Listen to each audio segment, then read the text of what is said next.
All right. Well, welcome and welcome back, everybody, to session Hi. 12 of Landfall. We are the Mytholanders.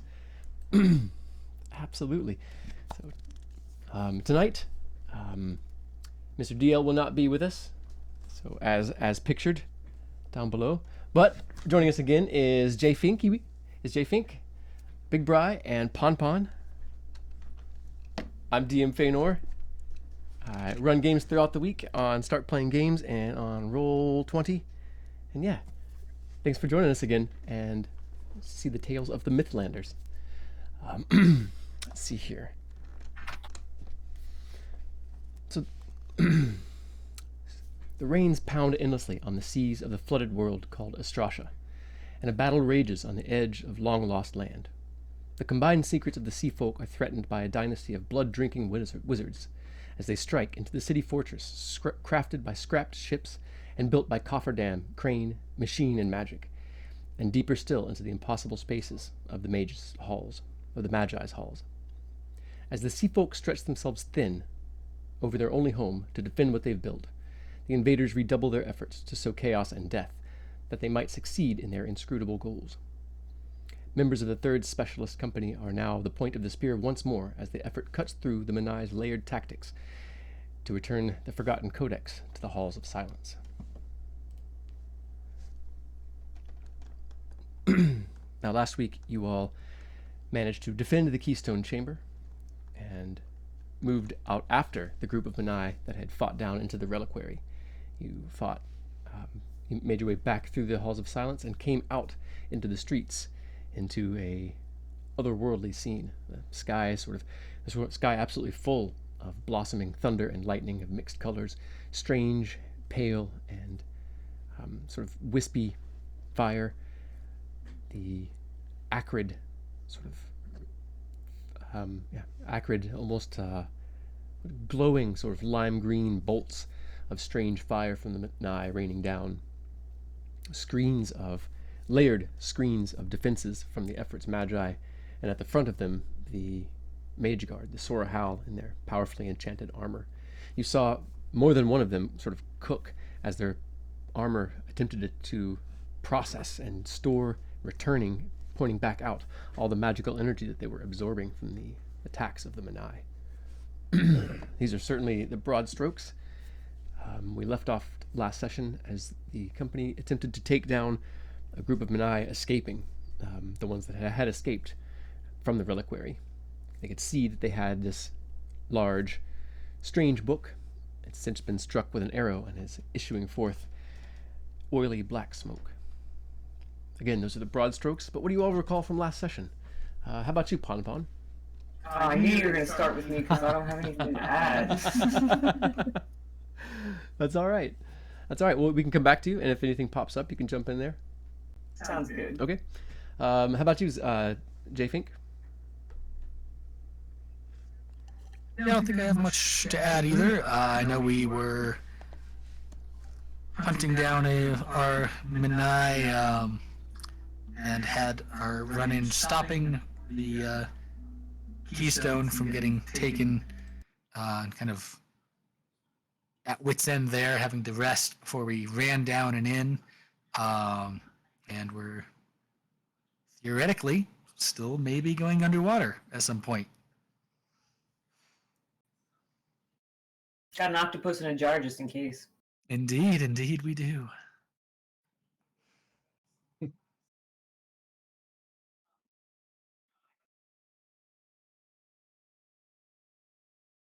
I remember us. Let's see, when we went out on the streets, the Manai were flying away, and I think we ended with we still have like a turn to shoot at them or something, or I can't remember if they had gotten away yet, or if we had another chance to try and stop them as they were fleeing with the Codex.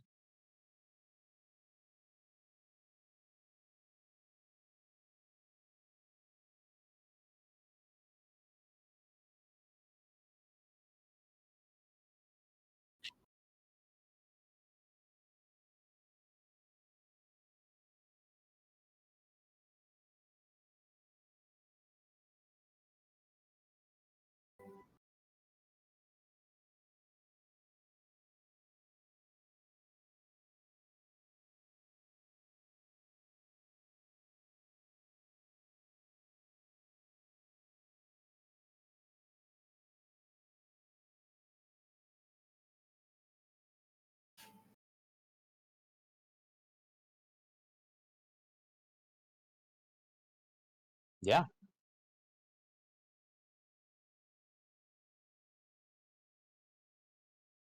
No, I think that was about it. So just happy we survived the fight with the Manai and the Keystone. It was a tough battle.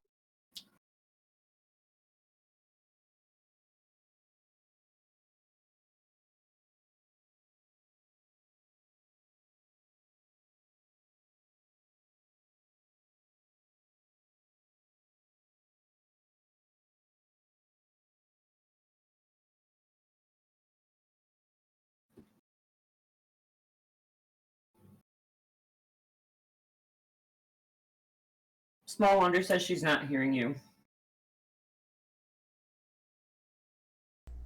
Thank you. Hopefully now. Hopefully now. Can you hear him now? No, good. Okay, good. Excellent. Pull back a little bit. Thank you. Mm-hmm.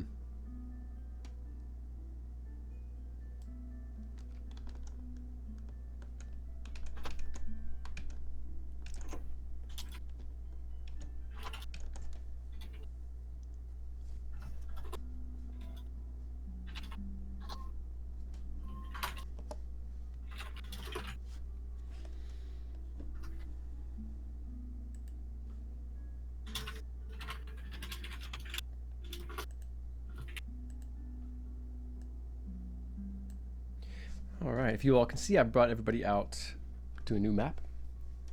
I'm gonna go ahead and transition to that on stream. Everyone can see where we're at.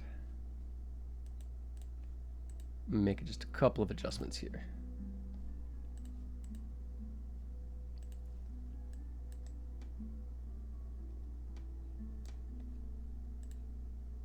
All right, excellent. Ooh, I like this map. Thank you. This is a map from Seafoot Games. They are pretty awesome. So you can check them out. I purchased a huge quarantine bundle back at the beginning of the quarantine, and yeah, been super, super, super great. And of course, I've added a few other things: spell tokens, effect tokens, and the light play as well. You can see your tokens. Go ahead and highlight them and roll initiative.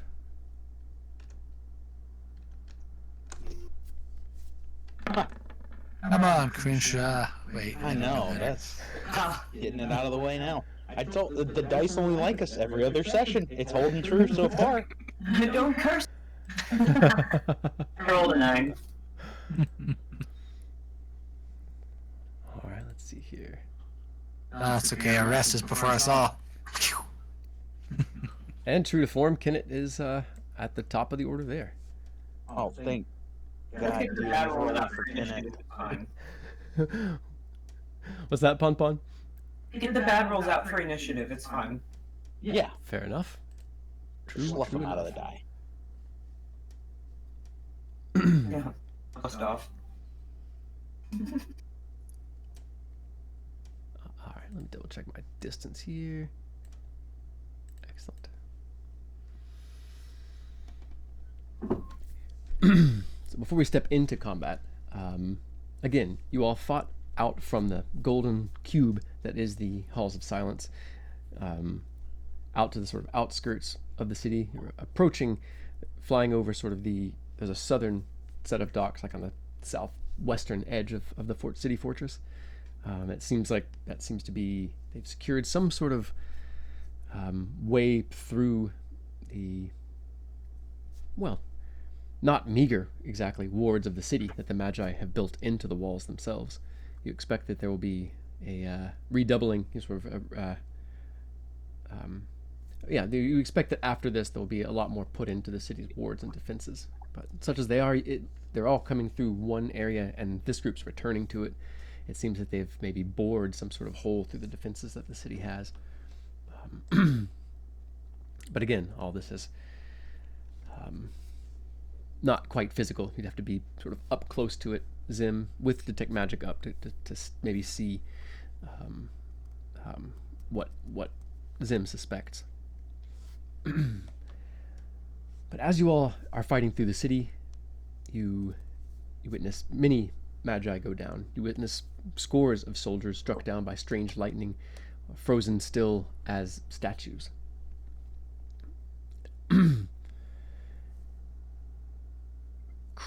Kenneth himself he seemed to have resisted a spell, an attempt to, it seemed non-physical, like an attempt to dominate or charm or hold him. He seemed sort of addled ever since. He almost seems not. Let's see here. He's thinking in straight lines where he normally does not. He usually kind of thinks around corners and very carefully hedges things. He's sort of getting to a mindlessly trudging forward, sort of.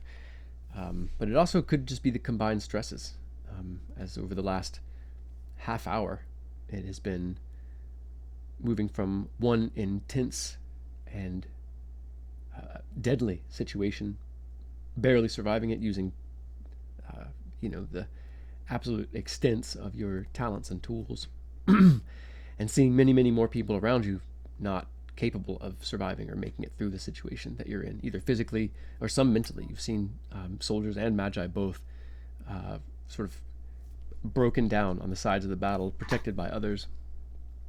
It is an unspeakable time as the Manai drive in. Other Manai are still driving into the city, attacking seemingly at random, but at the same time attacking vulnerable and important places and constantly pulling the defenders one way or the other.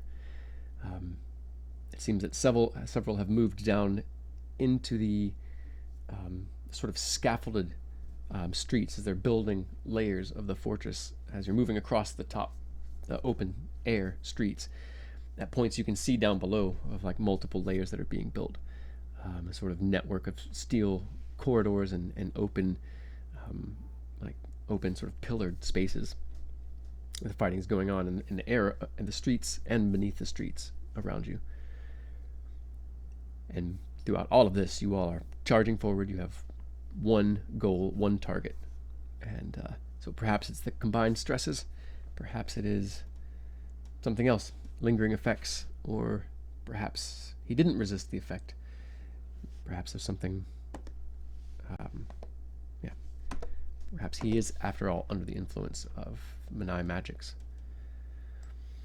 But starting at the top of the order, Kenneth hops up on some barrels at the very edge of the defenses. He moves as if to step forward, as if to leap to the next area.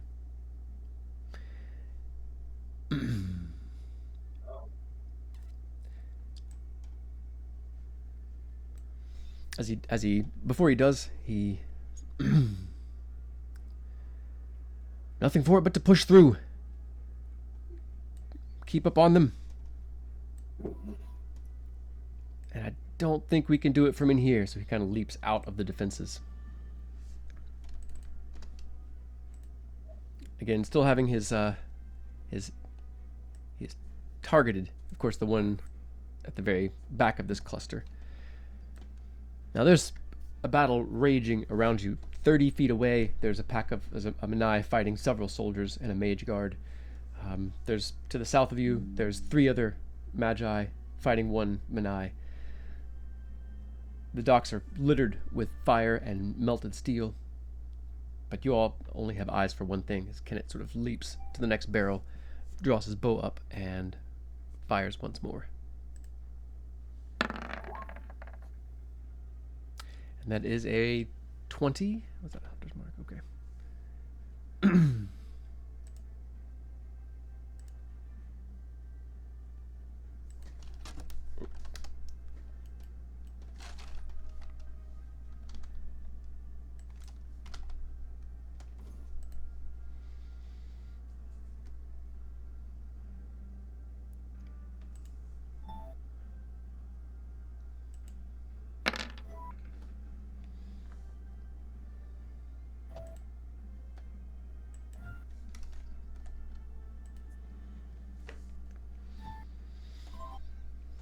As he leaps forward and sort of lands pretty lightly on top of the barrels, striding 1 foot on spread between 2 barrels, and fires.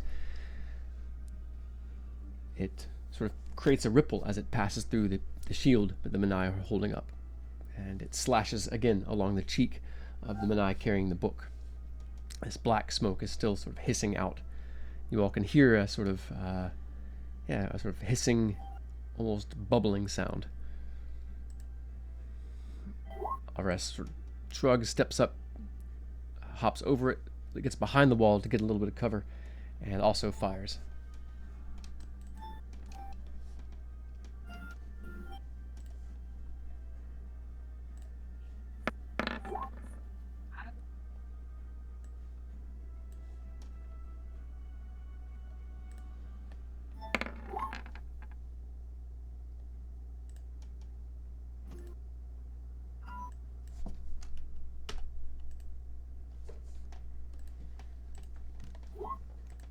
The Menai in unison move.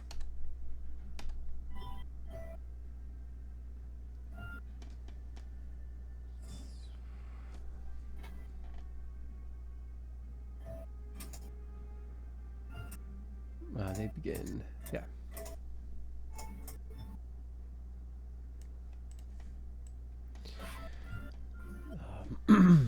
Two of the sort of defenders, while still holding up one hand, their fingers shifting and moving with impossible dexterity as they maintain the shields around them. They each point toward the streets below, and the other hands begin sort of twisting and twining about each other.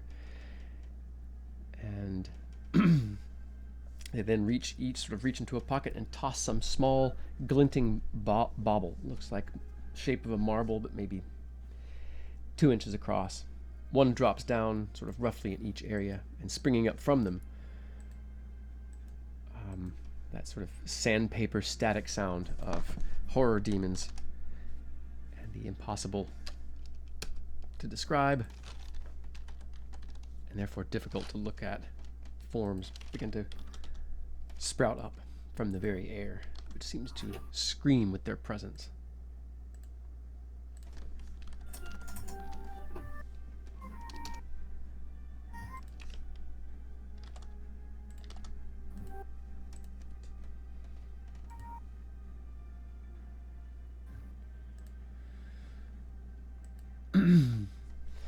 The other remaining defender, Menai, also holding the shields. Zim, you can make Arcana checks as you're watching their hand gestures. You're familiar with the way wizards and librarians cast their magic, and the Menai seem to be, they have all small books clasped, but you can't tell. Only a 7. It's hard to tell with that number. It looks like some sort of abjuration. You could guess from there, but you don't understand the particulars of the motions. Could just be that they're strange. They cast their magic differently. Could just be that you don't quite understand magic as different from your sort of Sylvan and primordial connected magics.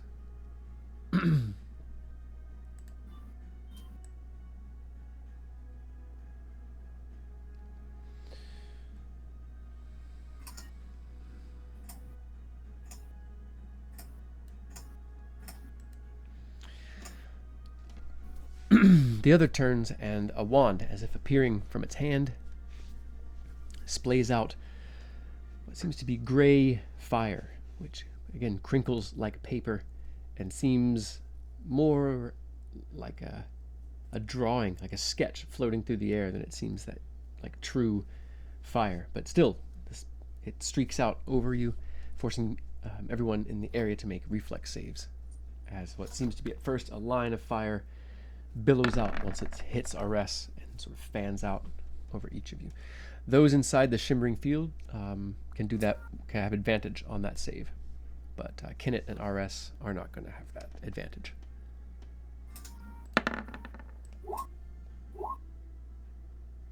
$14. All right. 18. 15. All right, very good.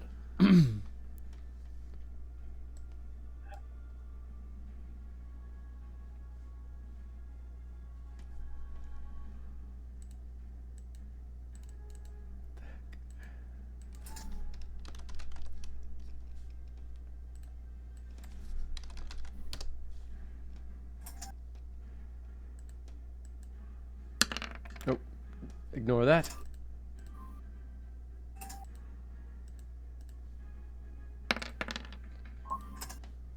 You each save and take 12 points of damage.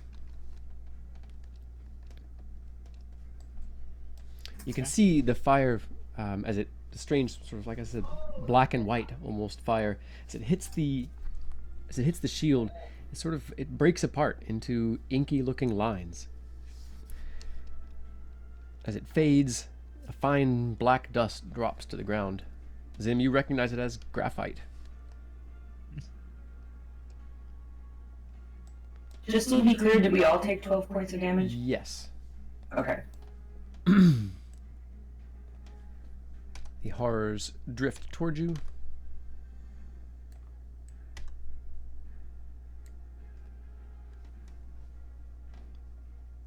And they lash out at Kenneth and RS.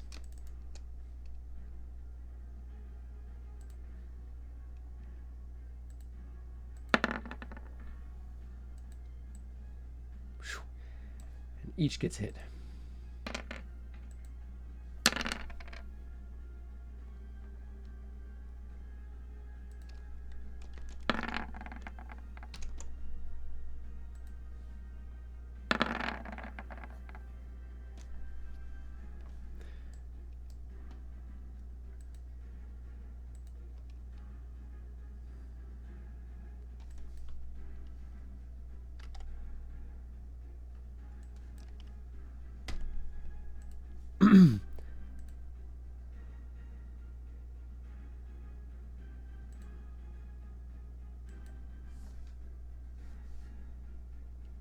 Crenshaw, how you doing on health? I'm doing pretty good. Pretty good. I've got some lay on hands points, so. I don't need it quite yet. I re-upped on second wind since the short rest, so I'll be all right.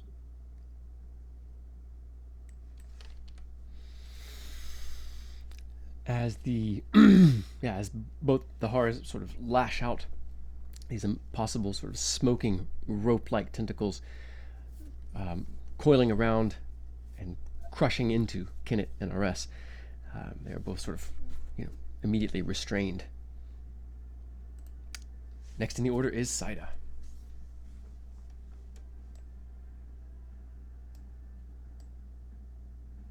I'd kind of like to lay on hands myself for 10 points. I imagine that's just an action. It doesn't actually say. Oh, as an action. Okay. I think. Yeah, lay on hands is an action. Okay, cool. It's kind of a weird description because it doesn't say as an action until the second paragraph down, so. Mm-hmm. Yeah. I would like to do that. I'm tired of dying. Fair enough. Use the full amount on yourself? No, just half. All right, great. You still have your bonus action. Oops. I think I can bonus action anything. But. Wait.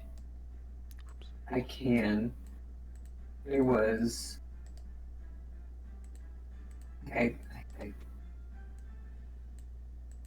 Okay. No, that's not the one. Dang it.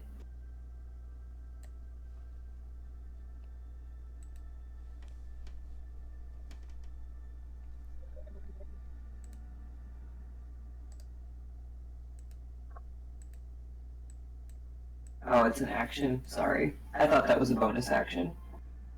No worries. No worries. I think I would just like to be ready. I have this thing, if a spell casts on me, I retaliate, basically.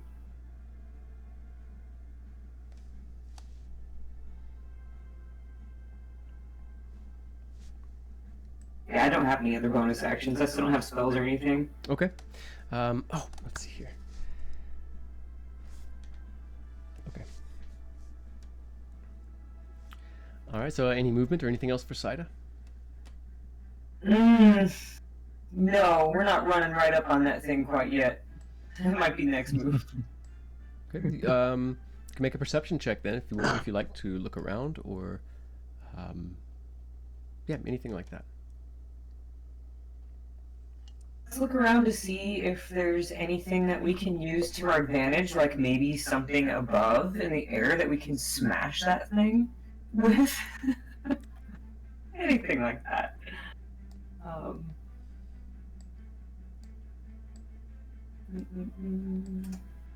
13. Okay. There are nearby cranes, which both have, the nearest ones both have heavy weights attached to them. So large clusters of, one is just a large steel piece of a ship, as they're scrapping a ship on the other side, and they're offloading cargo from another. So it's just a large net full of crates and stuff on the south. The controls are pretty simple. If you could get over to it, you could probably swing any of these weights. There's even a catch release, so you could potentially throw one of these big weights toward either the Menai or the horrors. Ooh. Well, I can still move then, right? You can. I don't know if there's any way around these guys. Like, I see these beams here. Mhm. Are those too far beneath me to, like, run across and... No, those are about 5 feet down from you. That is what I'm doing. I'm gonna run down there and see if I can get to one of these cranes, however far I can get, so...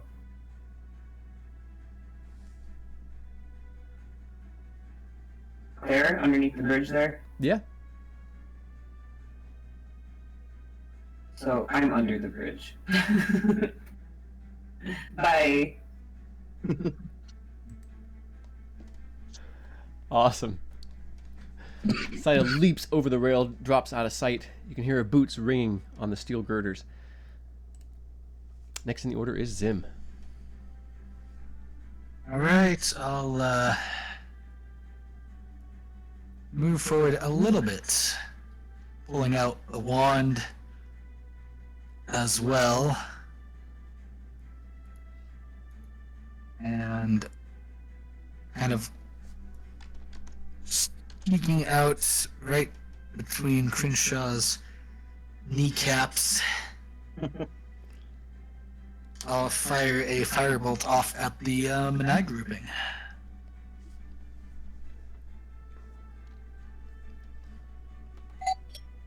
All right.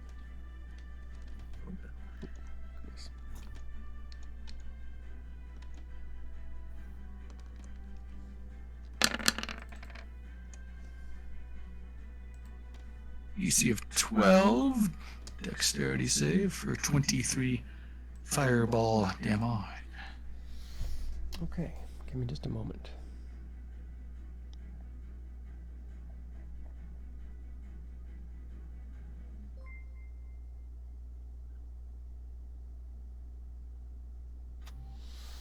Okay, it gets to make an Arcana check versus 10 plus the level of the spell plus your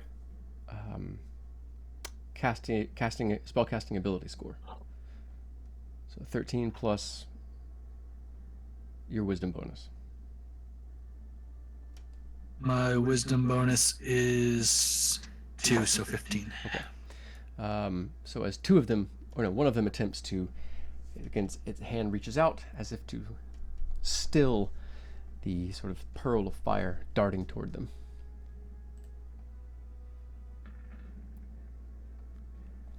And with that roll, it sort of pauses in midair. You see, from the they're flying backwards away from you, sort of trying to hold off all the attacks. You see the one, sort of a smile of absolute just bliss spreads across his face as it looks down in your direction, and it does this. And the pearl of fire reverses direction and darts back toward all of you. forcing Really? you. Let me grab this template really quick.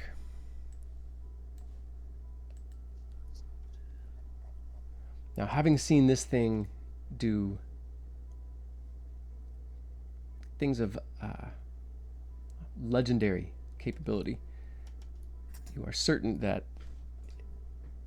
well, you're not sure that it can do that again. You've seen it do something like that. This is the third time throughout this fight through the streets that you've seen.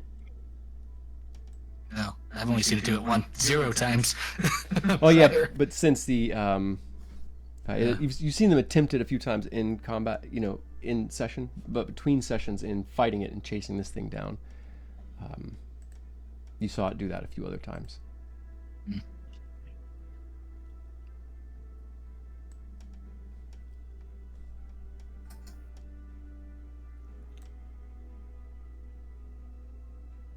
It seems to miss RS, but everyone else must make that DC 12 dexterity saving throw.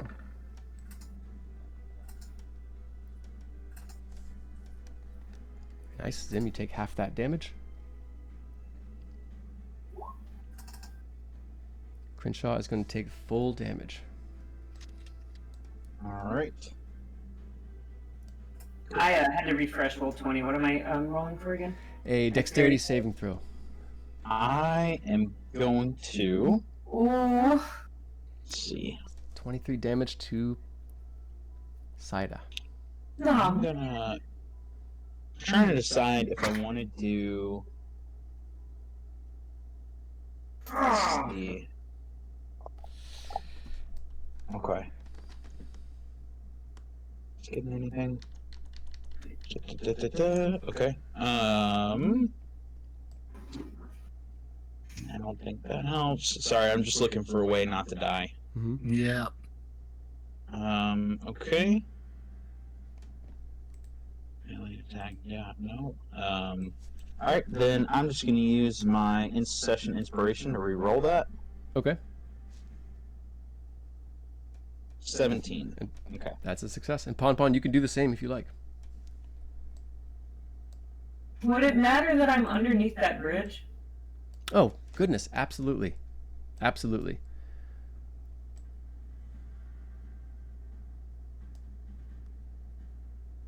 Where he That just changed the outcome altogether? Yeah, I'm trying to figure.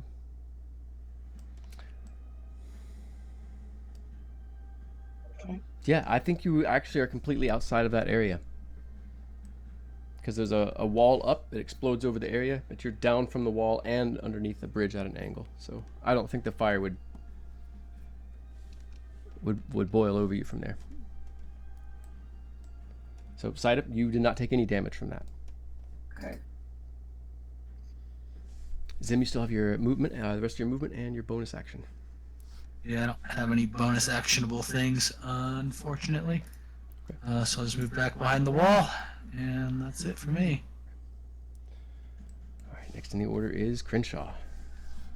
Alright, first things first, we are going to bonus action Second Wind and regain exactly those 12 hit points. Nice. Awesome. Well, it's like it never happened. Don't worry, Zim. Your terrible failure didn't affect me at all. That's alright. We don't need that Kennett guy anyway. Yeah. So I'm going to tell Zim, you if you want to pursue them nigh, I'll help Kenneth and Arrest. And Crenshaw is going to move up and with actually let me get one more back here. Yep, that's what I want to do. Let me take this shield off. Okay, I just have to remove my shield, so I have a true AC.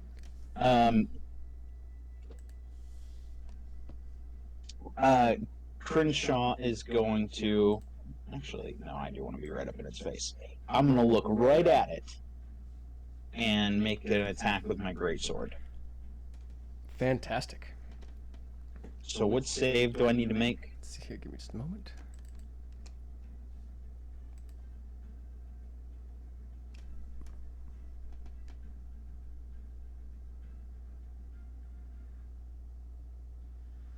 Oh, sorry. It's a wisdom saving throw. Okay. That is an 11.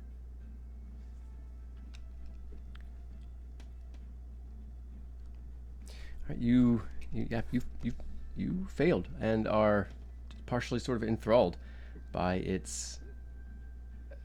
the power and strange beauty of this thing. It seems like smoky, perhaps moldering snakeskin shifting over itself, breaking and spreading off into small wavering tentacles and falling back into itself.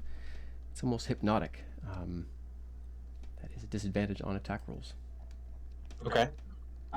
Any other effects from being enthralled by it other than disadvantage on attack rolls? Nope, not at the moment. Okay. Mm-mm. Cool. Then I'm going to take a swing with the greatsword. At disadvantage is a 16 to hit. A 16 is a hit. Okay. That will be 7 damage to the one I'm standing right next to. And then I'm going to wait. I just want to make sure. Okay. Then I'm going to action surge and take another swing.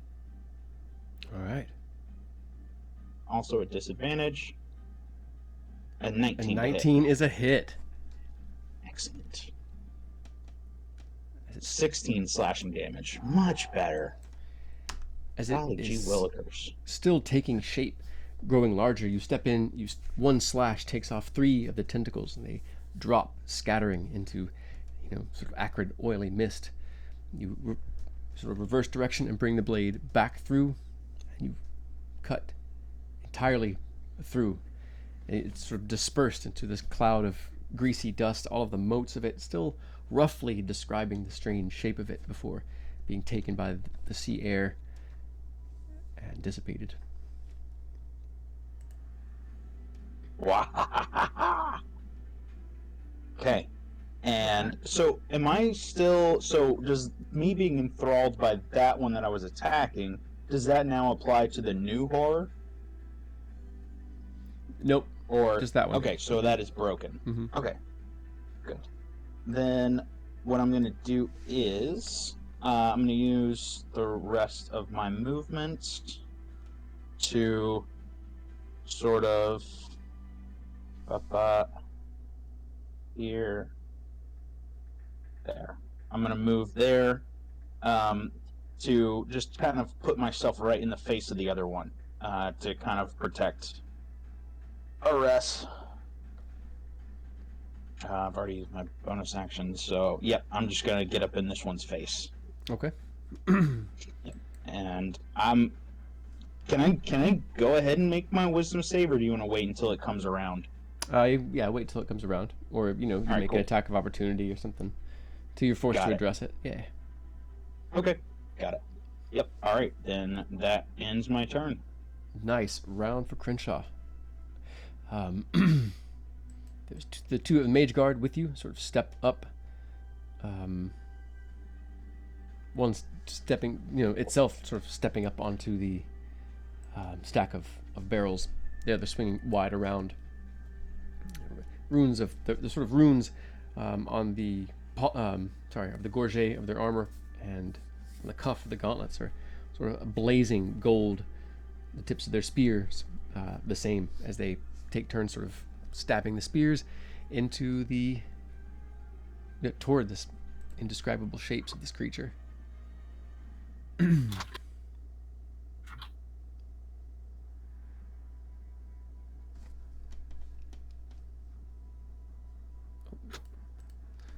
Pardon me, hold on just a second.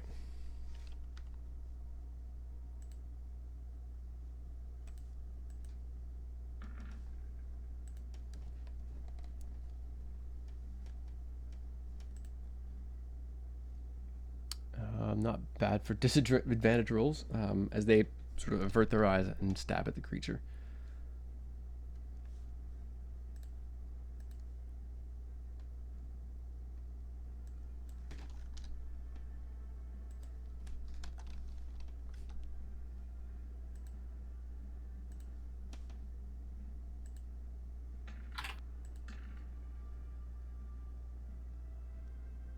Okay.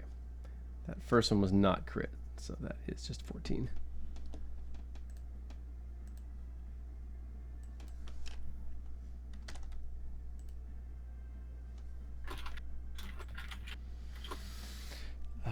The two older magi nearby sort of quickly confer. One of them stops feeding the defensives and quickly teleports.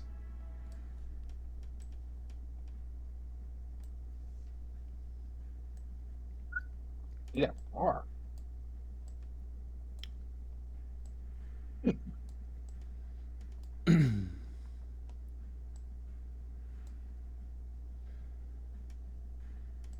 I like the little touch you did with turning the token around so it's facing the right direction. Nice. That was very fast. Did that very quickly. Well, thank you. So Zim, you see this woman pull something out of one of her pouches. She used some device. Didn't really take much to trigger it. So once she appears on the other side, she's already casting. You can see the wind sort of begin swirling, pulling sort of rain, the strange greasy particles of smoke coming out of the book itself, and it begins to swirl around them rapidly, forcing, of course, the Manai to make checks. Check. And each of them seem unaffected. Their clothes don't even stir. However, the one carrying the book, you can see its ragged robes and hair sort of dragged this way and that, and you can see their movement forward begin to slow. Kenneth lays there and, Kenneth lays there.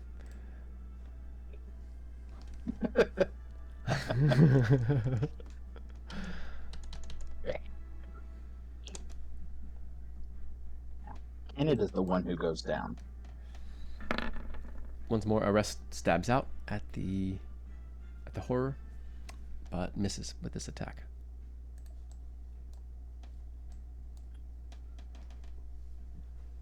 You see the three defending Manai sort of concerned, turning, almost crowding around the other Manai, but slowing their pace to match.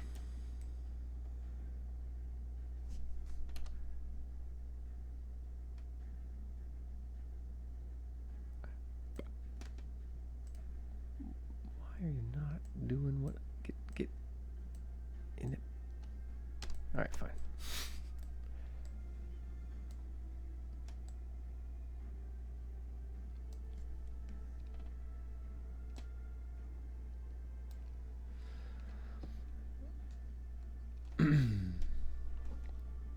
You can see the other two defenders begin to turn their attention toward this magi. Immediate, perhaps, yeah. You could see the desperate act of bravery in this magi's actions, moving up so close to them.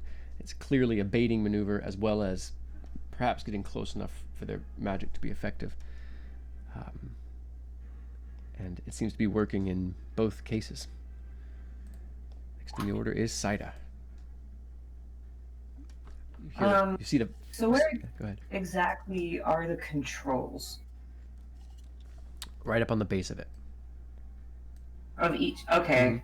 So is that control all of them, or just each one controls each one? As far as you know, like you know that each one is individually controlled, but you've heard that the artificers, particularly the gnomes, have made a lot of alterations to them. So it's possible, but you'll have to sort of examine it as you move up there. It may not make sense to you. It's not the kind of thing you've probably been briefed in exactly very much. You know, sailors just pull and twist and beat on things. You can definitely work if you can get up to the controls. You can definitely work it, for sure. Yeah, I'd like to try to run up there and imagine I have to dash since it's 45 feet. Mm-hmm. And yeah, and try the controls out.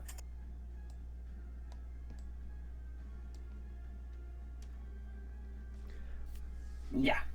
All right. As you leap up, grab, running along the steel beam, leap up, grab this sort of wet stone ledge, pull yourself up, look down at the controls. It looks like they're open, unlocked. It was in the middle of being used. You can see the remains of the operator at your feet as you sort of step over them. It is all. It's sort of it's sort of fully cocked, so to speak. It's all the way up. The large sort of keel for the front half of the keel of a ship sort of is what it's holding up.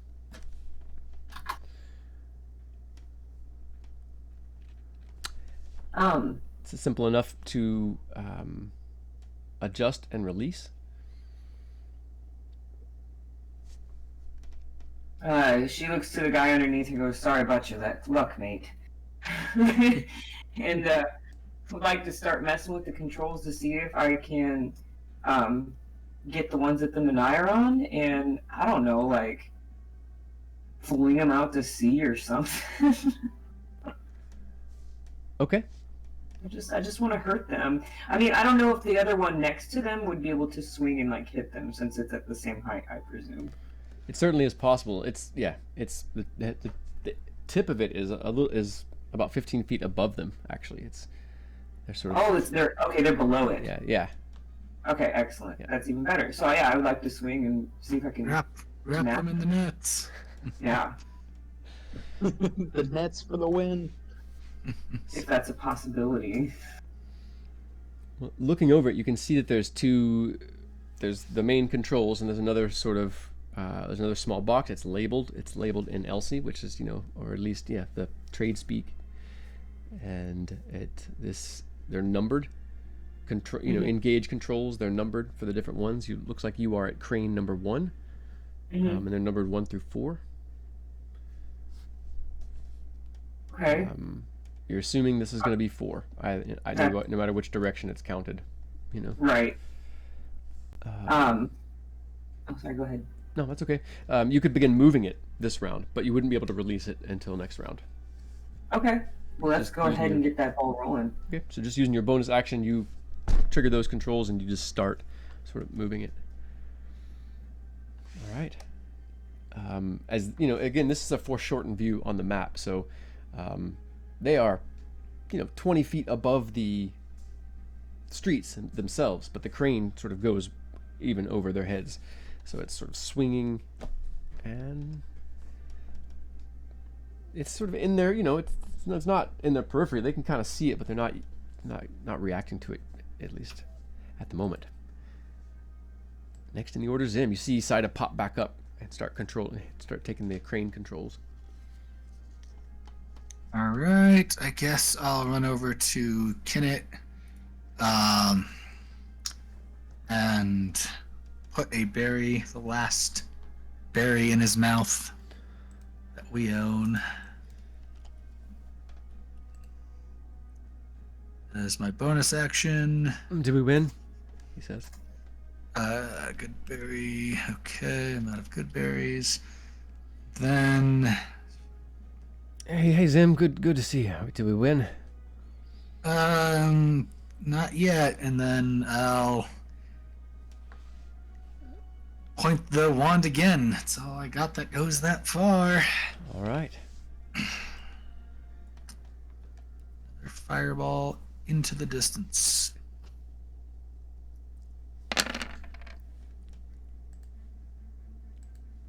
As the seed of fire arcs out over them, there's once more a sort of liquid wavering as it passes through the screening defenses. You see one of the Menai feebly attempting, it does the same motion, but the pearl of fire continues, arcing forward through their space before exploding inches from the back of the one carrying the book. Oh, that's not supposed to happen. You've healed them, you fool! And these are some very special Menai getting fire healing. All magic heals them. Oh my god, they're fire elementals. They're graphene elementals. Yeah, nigh indestructible.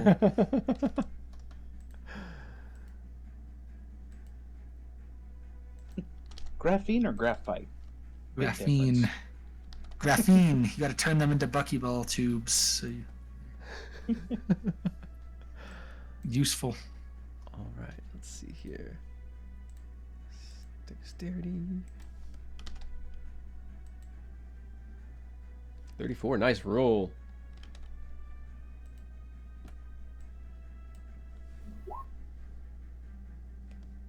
I've got to do that twice because they have les advantages. Resistance. I'll take the second one, please. Right? Take door number 2, Bob.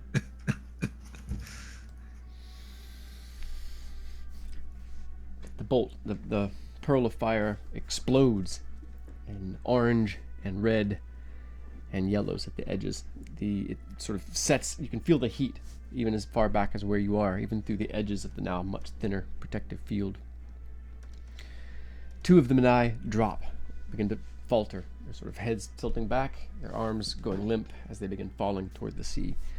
1 of the Menai reaches forward and snatches up the book, now billowing black smoke. You can see the Menai sort of look down at it, cock its head before tucking it under its arm.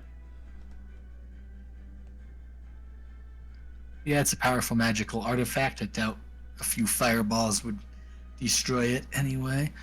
I'd be like, Kenneth, you gotta shoot those guys. Crinshaw's fantastic at killing horrors.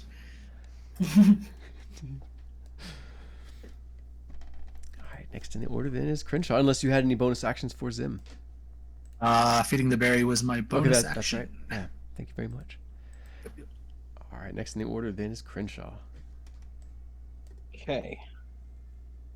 Crenshaw is going to... Yep. He's just gonna hack away with that long sword, taking a swing. And I guess I need to make a wisdom save because I'm gonna look right at its ugly face. Please do.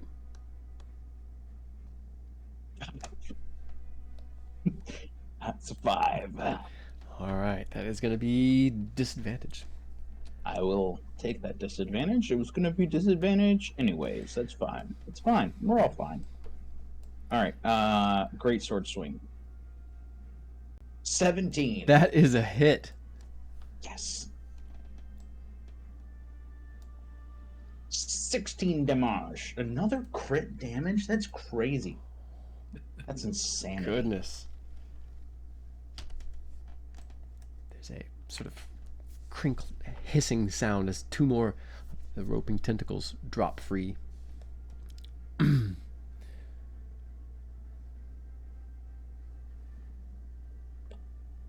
And then I am going to... This is a bonus action. Yes, it is. Okay. And then I'm gonna rally. And I'm gonna give Zim temporary hit points. Because I don't think I could muster enough to matter for Kenneth, but it might be the difference for Zim. Fair enough, yeah. Alright, take off the superiority die, and Nice. Zim, you get 9 temporary hit points. Nice. And that is Crenshaw's turn. Fantastic. All right, next in the order, your allies.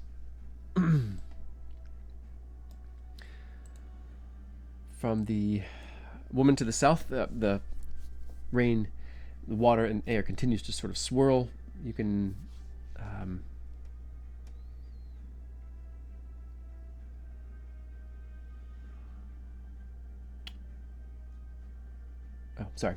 the air continues to sort of swirl, pushing back, sort of tightening around the Menai. And again, they both make a save once more.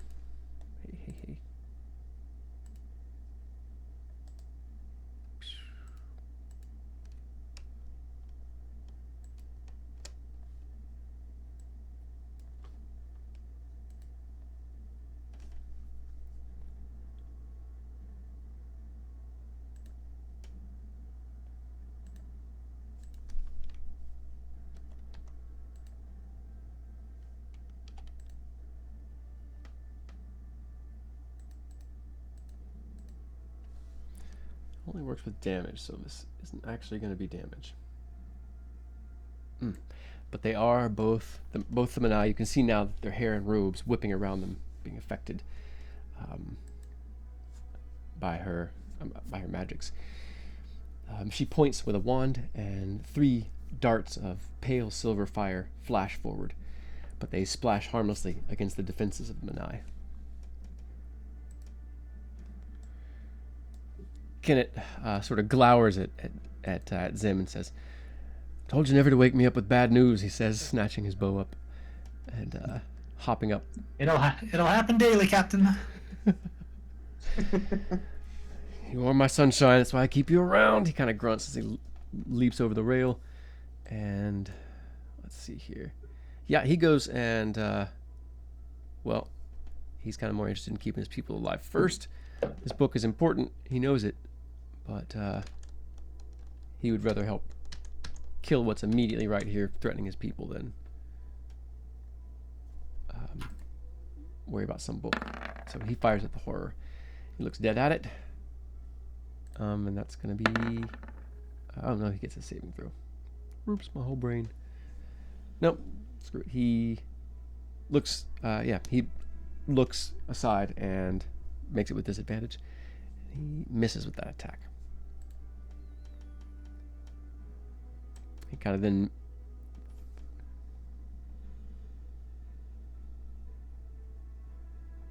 moves up to here, hunkered down, trying to keep some cover underneath the railing.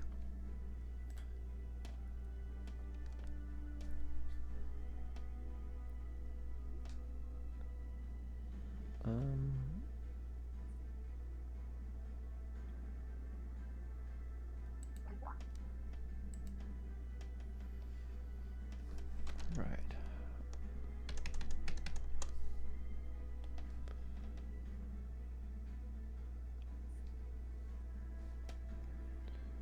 All right. Yeah, instead of trying to free himself, Arrest keeps attacking.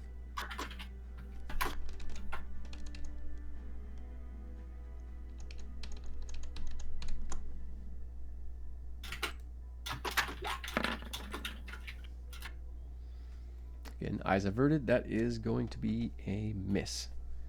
He stumbles forward, off balance, and before he can sort of recover himself, the horror makes an attack of opportunity.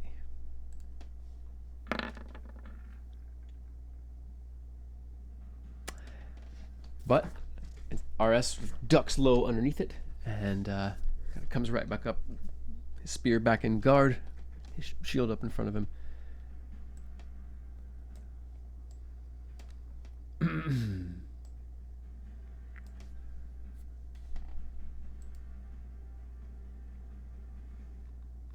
right.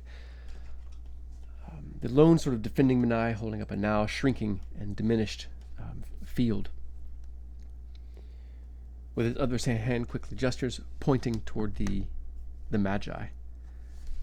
You can see the Magi's sort of feet spread wider as she takes the brunt of this invisible magic, likely something to take her mind, but it doesn't seem to have any effect.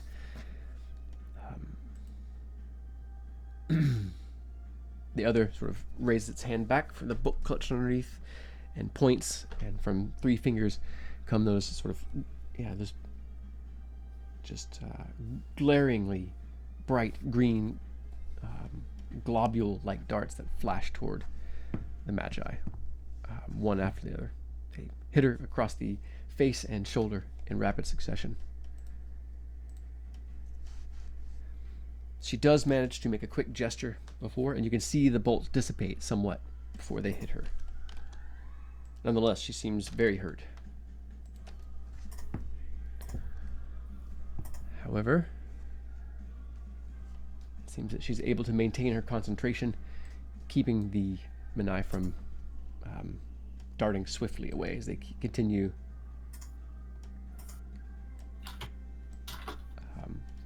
back now over the bay, moving slowly, struggling back toward land, but more importantly, a larger cluster of Manai that sort of, once they're inside them, it'll be damned hard to target them. So next in the order is Saida. you think you've got a handle on the controls now. You could take an action and make a ranged. It would basically be a dexterity based, or you could substitute intelligence. But it's going to be any roll that has proficiency. It could be an attack roll for a ranged attack. It can be a skill check. Again, that can be either dexterity or intelligence based. So if you look over your skills, and if you have a proficiency that falls under that category of, you have the proficiency and it's either dexterity or intelligence based, then you can make that as a check. Okay. Let's see. Or like I said, or a dex based. Intimidation would not be the right thing. Say again? I said intimidation would not be the right thing. No, it's going to be charisma. You can use a dex-based attack roll, too, to simulate just how nimbly you operate this thing. My dexterity in general is just not very great. Surprisingly, it's just a 1. I mean, it's not the worst. No, she's a paladin. But, She's strong and sassy. yeah. Yeah. Let's see. Can I just do an intelligence with with my inspiration? Yeah, you can just add your proficiency bonus to it. Okay. Yeah, that'll work fine. All right. And yeah, you can use your GM inspiration as well if you like. And then +2, so that'd be 23.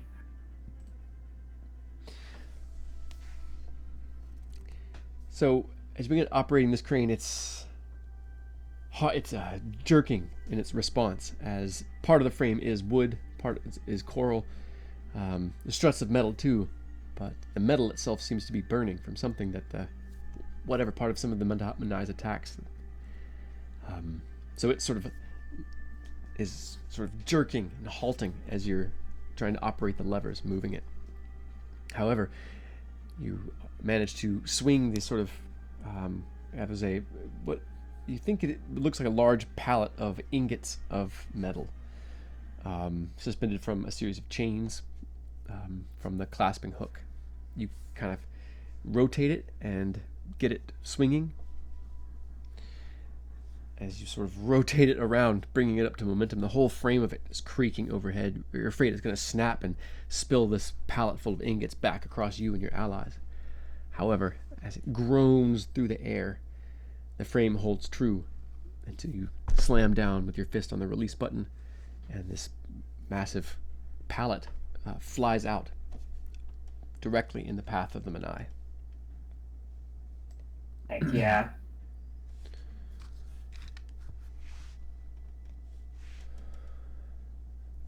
You think if it were magic, it'd be different. But this sort of blunt, brutish attack you think is not something they would consider. You see the nearest defender, his eyes sort of looking at it curiously as it arcs toward him, as if he doesn't really have any awareness of the force itself as it slams into him. The form of the first Manai is just gone from sight as this pallet just takes over. There's just the blur of it streaking through the air. As it slams into the first one, you see several ingots of bright silvery metal scatter from it, raining down into the sea below. As it continues, you see the other Manai behind it sort of spinning end over end as it was hit.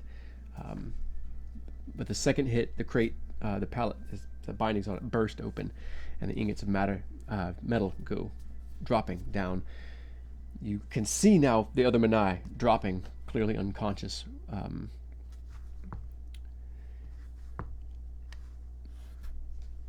The defending Manai is still conscious.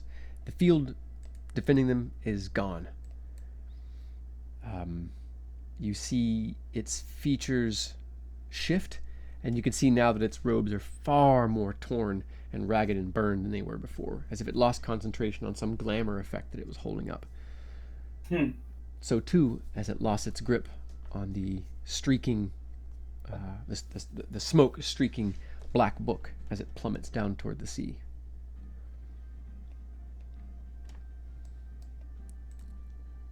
Let me go ahead and clarify that you've killed one of the Manai remaining with that.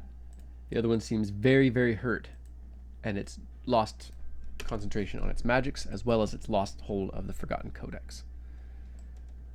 That is your action. You still have your bonus action and movement. Well, there is nothing I can do for a bonus action. It's all right. But maybe as far as movement goes, I'll just go over here. Well, I don't want to block his way. Oh, we still have this guy to attend to. Okay. I'm gonna come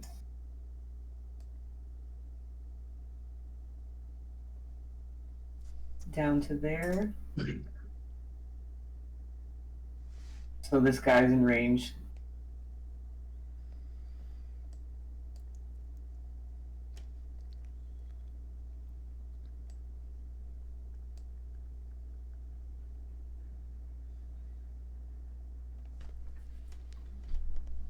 All right. So you move up into you start moving up behind the remaining horror. Mm-hmm. All right. Stepping over to a nice round for Saida. Stepping over to Zim. One fireball failed. The second fireball success. What does Zim do next? Going to cast Misty Step, appearing off the girder area over here. And actually, if I can just Misty Step into the air, that seems like a fine idea. Awesome. So Zim starts dropping toward the sea, right? And I turn into an octopus. Nice. He's our mascot. Mascot of this adventure. Awesome.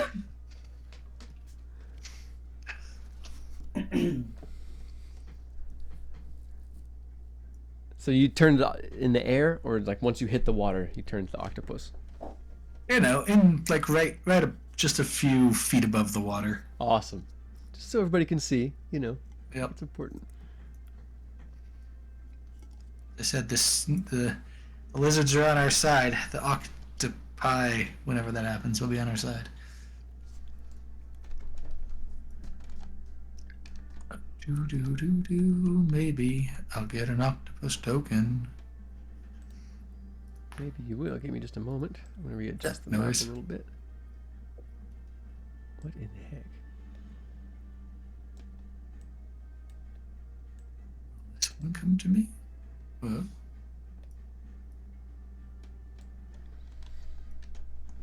Yeah, I can get you an octopus token. You need an octopus token? I sell you 3. oh. The one there should just come, but I don't know. Might need to refresh my roll 20 again. Let's see. So, and that's just an octopus. Yep, regular. Bam. Thank you much. Put it in the beasts. I think you're supposed to see that one.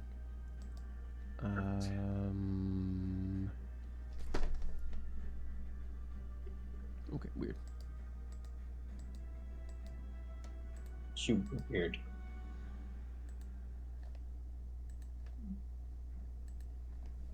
Make sure that you can control it too. There we go. All right. I have control. Okay. Sweet. And then I will move 30 feet towards the falling book. Okay, excellent.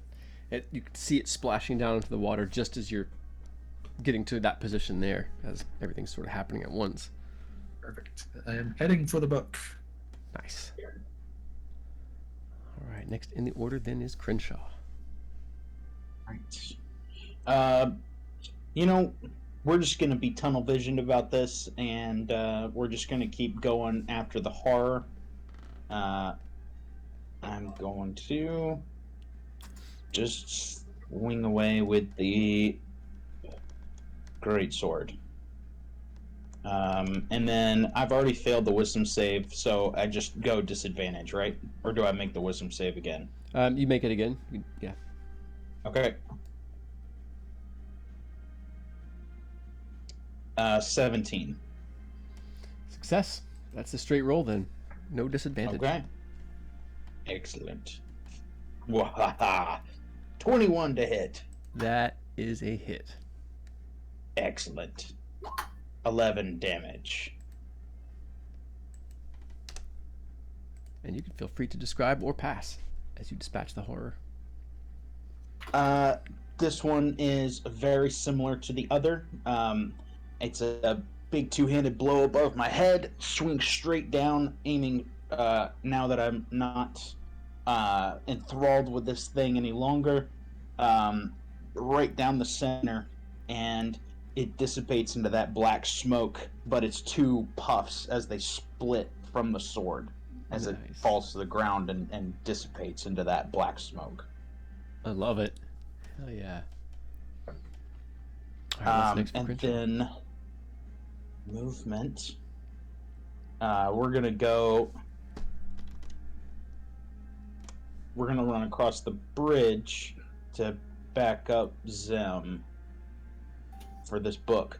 So, do I need to jump over this little thing right here, or is it pretty easy to jump over the break in the bridge? Okay, give me just a moment. Sure. We got a problem here on stream. Uh-oh. Yeah, I'm not sure what is.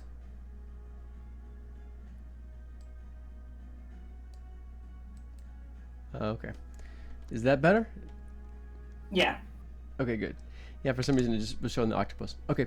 No, that's a, especially here, it's like a 5-foot gap. As long as there's footing in each square, then there's no check to make. Okay. I'm going to Or that's an easy rule of thumb to remember anyway. run up. Hi, Sada. And then that's where I'll end my turn.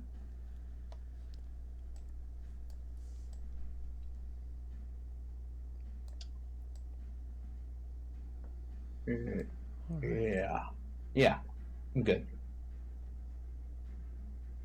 Way to annihilate that atrocity.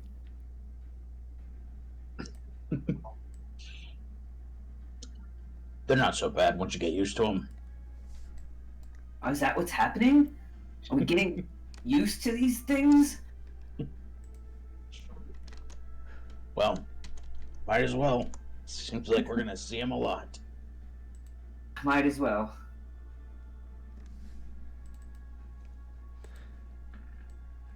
The two mage guards sort of step around the corner. They hold up their spears, level them over their shields, and sort of lances of golden light blast forward, just unleashing more of the spent energy. However, both their bolts manage to miss as the Manai quickly makes two gestures, and once more that sort of wavering static-like shield appears around him, deflecting their arrows, or deflecting the magical bolts from the spears.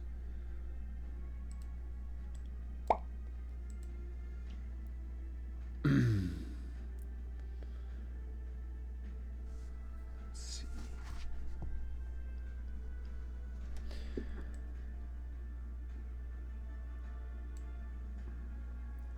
The Magi toward the front continues her efforts to hold the nearest Manai, although it seems like she is wavering. She's sort of ducking behind, taking cover, as she keeps her concentration up.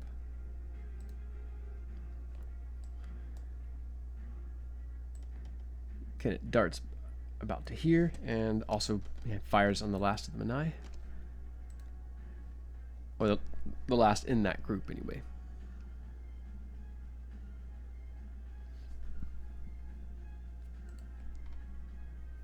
No, pretty sure this is the last of the Benai on the planet. Ever.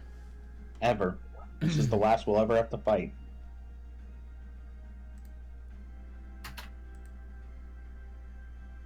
Excellent shot.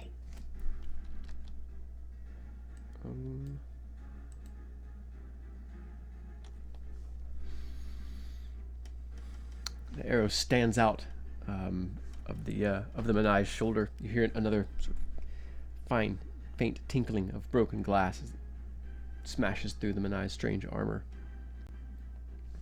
It sort of dips in its float as if, like, as if it lost concentration on its magic, or as if it stumbled in its step away.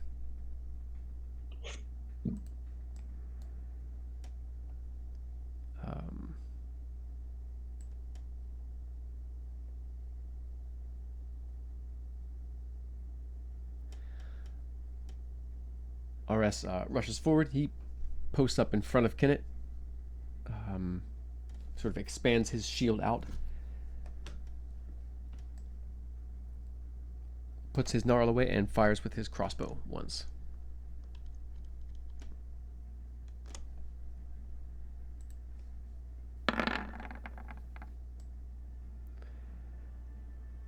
And a nat 20 for RS. Another excellent shot.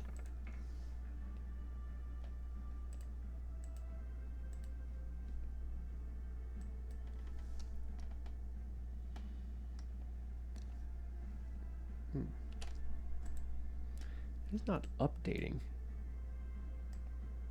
Okay. Now a silver shod bolt standing out next to Kennett's arrow.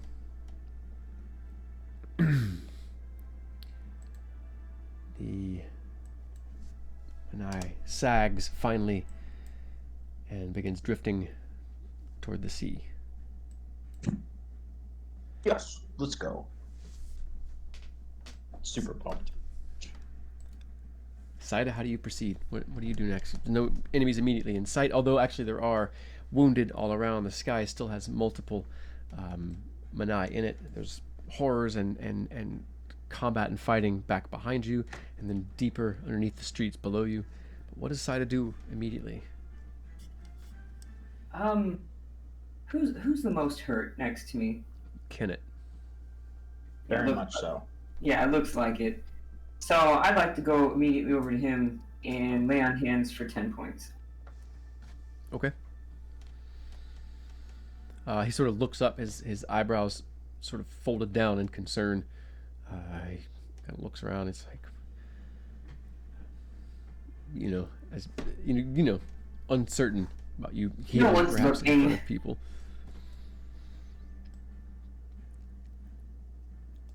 You see him looking past you toward one of the Magi, who's now stepped up and is casting a spell on another statue nearby, turning it from stone back to flesh. But you can see him, this Magi, looking over at Saida's hands as you touch Kennett. You also see the other Magi on the other side of the sort of well-like area, eyes drawn to you as well. She said no one's looking. Kennett says, all right, well, in for a penny, in for a pound. We'll see what comes out of it. I know what that means. Well, we've gone together this far. I suppose I'm in for wherever the story goes next, he says, looking down at your still glowing hands as you take them away from his wounds. How much do you heal him for? 10 points. 10 points. 11.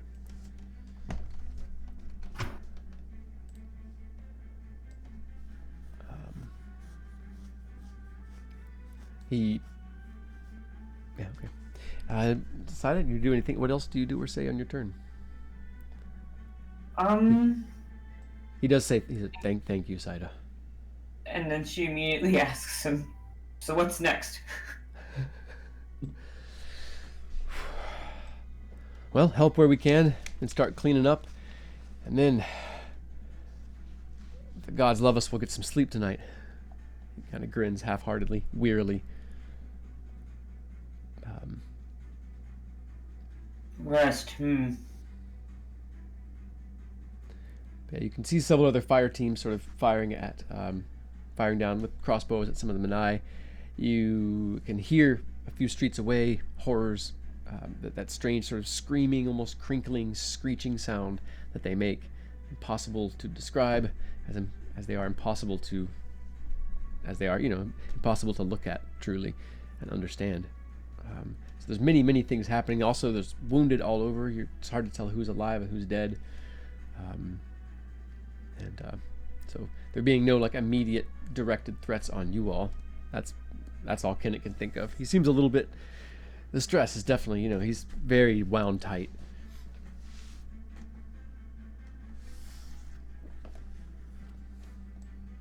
That would end my turn. Don't know what else I can do, Okay. I guess.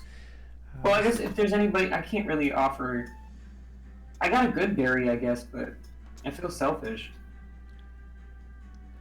Save it for yourself. That's what you want to do. It's fine.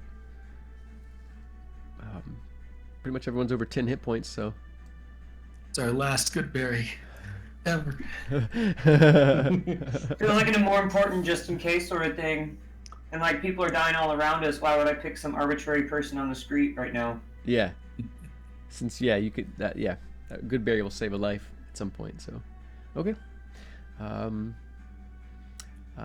Briefly, Arrest is sort of white-faced, just a mask of. It looks like his face is carved of white marble. It just like all of the blood is drained out of it, but the focus of his eyes is intense and furious. Seems like a man in his element, so to speak.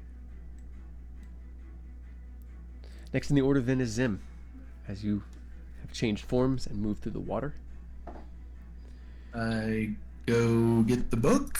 Absolutely. As you swim down toward it, you notice that another strange thing about Menai physiology is their corpses are sinking to the ocean floor, have buoyancy even in the salty water like most of the folk do, but what's sinking much more quickly, as if dragged by the dark knowledge within it that you can indeed see streaming out in oily black smoke, now billowing, inking into the water.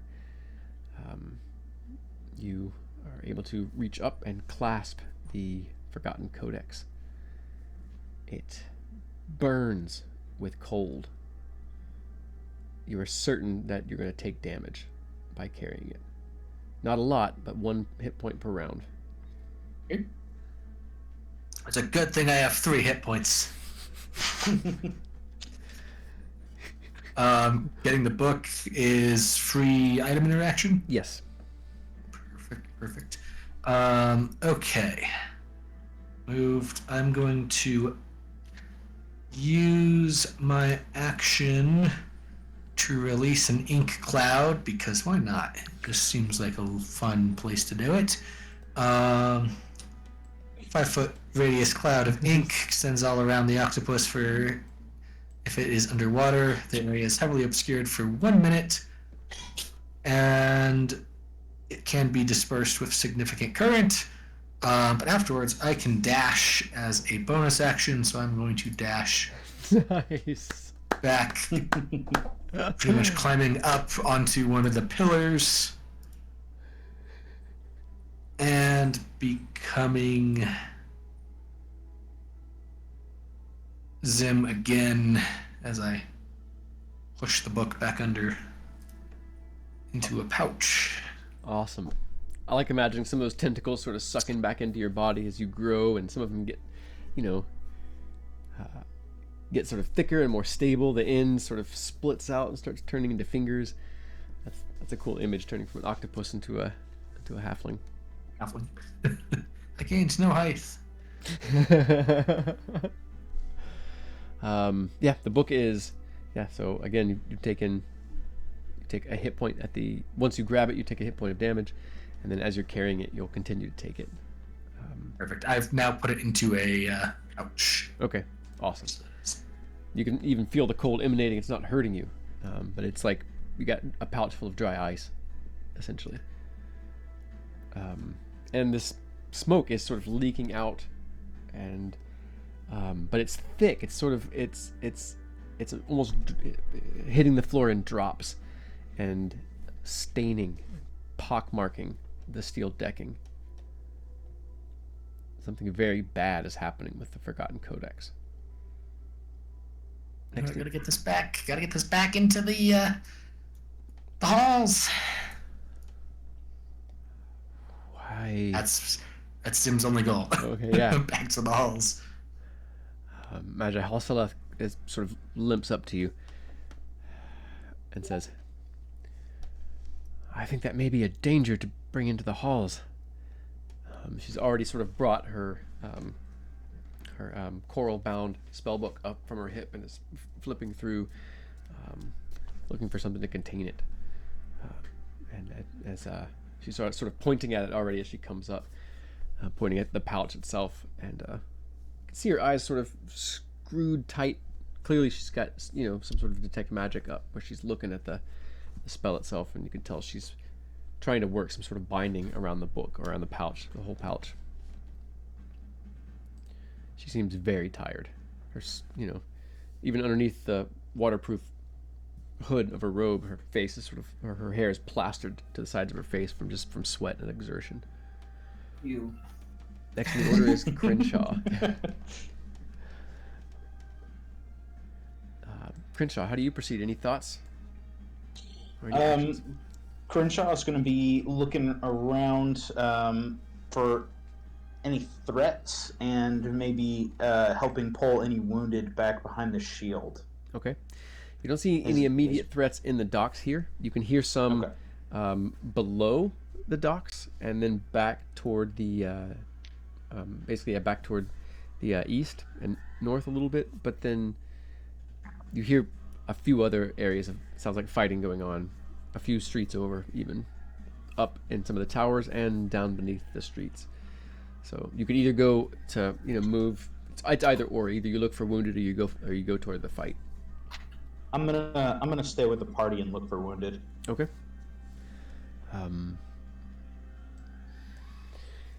You can see wounded strewn here or there. You can quickly pass by those who you can't help, particularly the Sorahal, who are literally cooked to a char in their armor. As powerful as it was, it couldn't keep up with the magical onslaught of the Menai. But areas where there's not a sort of a massive pool this massive sort of streaked and smeared area of blood, where it looks like a warrior has sort of pulled themselves up somewhere and passed out. You'll move up to men and women here and there, checking on them. You find several that are wounded. There's a few younger sort of acolyte magi. There's several Soren in training who have some gear they've cobbled together, grabbed from what's fallen, from other fallen allies and stuff. So you have someone puts a healing kit in your hand, and you're able to make some medicine checks. You can make those with, or a healer's kit actually. You can go ahead and spend uses to stabilize people. So no need to make any checks there. Okay. Pretty soon you have a pretty young boy and girl, or maybe 12, 13. One is the boy looks like he's training to be one of the magi, and the young woman looks like she's going to be one of a soldier at some point. She seems excited to be a scout, which is horrifying to you to hear this child say that she wants to be in the slot with the lowest survivability rating in anyone in the army. But she says it. So with these two sort of trailed along, giving you materials and tools, they branch out, they move off, they come and get you again, and they say they found some other wounded. And by the end of it, you've got 3 or 4 other, a couple of oldsters that were just, cobblers and bandage winders and stuff like that for the effort. So soon you've got a small army of people, and then soon that sort of takes over, people that have way more healing knowledge than you, and you're just sort of helping them and holding arteries and stuff like that. The tension continues to mount, even though the Menai aren't threatening you currently. The risk and that sense of that burning drive to survive and to save those around you is continuing to sing through your nerves. Okay. How many are there, I guess, well, just so I know, about how many uses of the healer's kit do I use? You go through 2 healers kits, and you have another one thrown over your shoulder. As Or each most single use, or no, each one has a few uses. okay, But there's some people that you can't save. There's a lot of wounded around. got it. Okay, But the 2 youngest are runners, sort of going and grabbing materials and supplies. A lot of it pulled off of other fallen soldiers and fallen magi and stuff. okay, cool. The Sorahal have moved out into a position both at the north and both toward the south of the docks, just on watch. Most of the Menai have moved now, are not over the city anymore, and soon it seems that what fighting is happening in the city is slowly being quelled, and you think it's not. You don't think there's any Menai left in the city anymore. After a moment, you can see them sort of streaming along in a long sort of line, again, sort of dotting the air like ants streaming back toward the firmament, where they sort of disappear into the rain haze over the line of green that represents that sort of endless jungle that you all have explored. But I think this might be a good spot to take a short break for about 10 minutes and let us all take a stretch. Allow me to maybe chat with some of our viewers and stuff. I have not been very present today. I appreciate all that, but thanks for being with us for some intense action. But yeah, so we're gonna take a short break. I'm gonna pop the other screen up. And sorry, what was that, Siaba? I'm sorry. I just said, sounds good. Okay. All right, well, we will be right back, y'all. Thanks for joining us. I'll see y'all in a few. See you in 10. See y'all. Bye.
All right, we're back, everybody.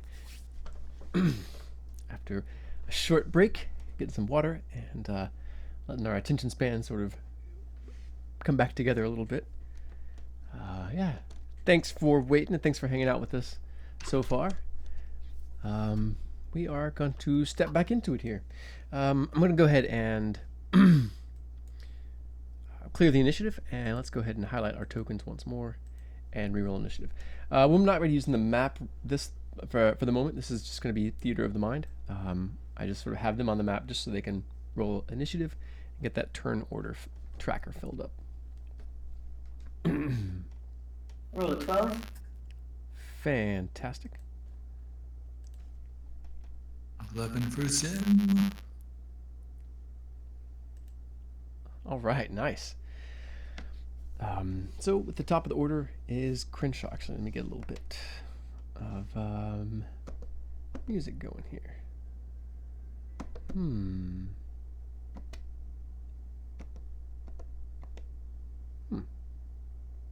Something's not right.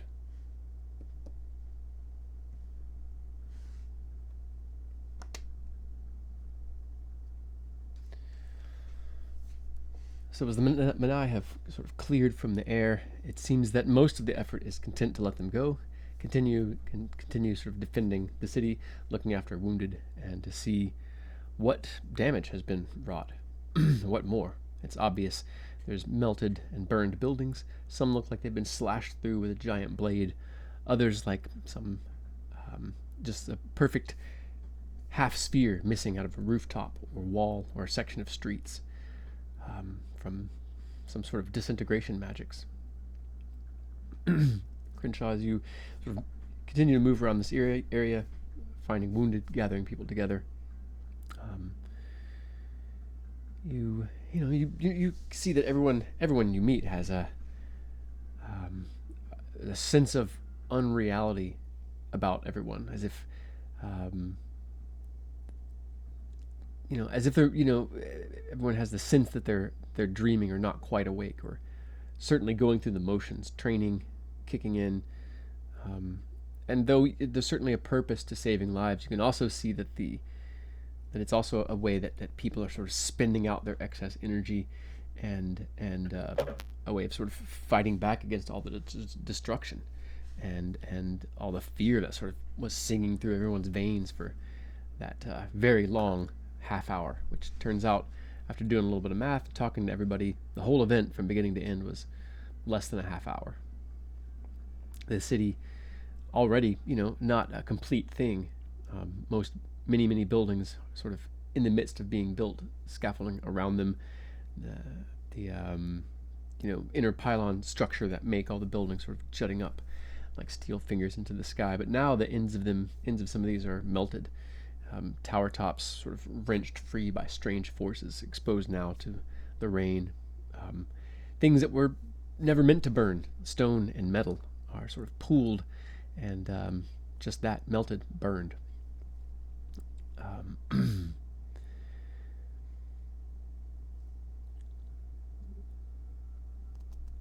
I think so. Crenshaw, kind of looking around, is just gonna kind of say out loud to no one in particular, but just, all this for what? A book? I mean, I know they were trying to destroy it, but they were trying to take that book away, weren't they? Now, I might have missed it. Did the Mage Guard take the book away from Zim? No. Okay. Yeah.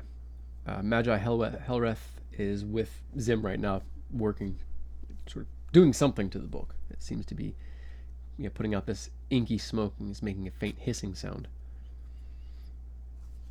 Okay. Yeah. So he's just kind of wonder out loud, and he's just gonna continue to assist with like the aftermath, and he mostly wants to stand sentry just in case any of those horrors pop back out or something. And I know we're not technically on the map, but we're still at the bridge currently, right? Yeah, you're still in the docks area, for certain. Okay. As you say this, the young would-be scout, a young halfling named Katha, sort of pipes up and says, "Well, I think that it means that what we're doing is important here. They want to stop us. They want to take what we have. I think it shows us a lot. I don't think it was for nothing. Is that what you think, Hunter Crenshaw?" Sort of looks up. It's never for nothing. It's never for nothing. I just don't know why they are fighting so hard to take that book away. I get the keystone. I understand wanting to destroy us, but I mean, I can imagine there's more powerful things in that room of doodads that they could have taken. Yeah, I guess that's a question for the Magi then. She grins but nods her head over towards Zim and Helreth. You can go ahead and make an insight check for Kenneth, as you are, you're sort of in this little cluster of people. You're kind of directing people, but also kind of being told what to do by people that know more about medicine. And you see multiple eyes sort of go towards Saida and Kenneth multiple times. You hear in Katha's voice something unspoken that she doesn't know how to say, or is afraid to say, or like it's too early to say. But you see her look over to Saida.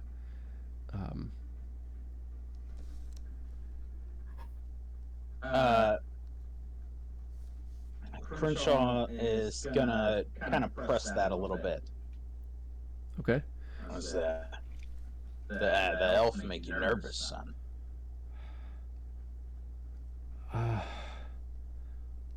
Well, I suppose it's like this. We all grow up with myths and legends, right? And since I've come here, I've seen a few made flesh.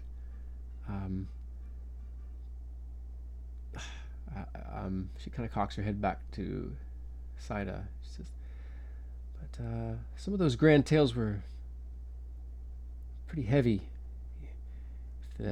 My people, the Hukari, we live by cycles of myth, and we live for a time when the old myths will come back, and that's why we joined the effort. That's why my family and many of the great families joined. We saw the great change. We saw the new cycle of myths starting again. It's part of why we're here. But it's one thing to know the myths. It's another to see them outright." And she kind of turns back towards Saida. A couple of the others there do too. Some of the Magi among them, sort of following Katha's eyes. And she just shrugs. She's like, "Adventure, uncertainty and all." She grins, clearly happy with it, but you can tell that maybe another species, a human, would probably say that they're daunted or anxious by it, but the Hukari are strange in their bravery. Can I tell if if everyone in the group kind of has the same reaction? I rolled a 17 on the inside. I don't know if I need to make another.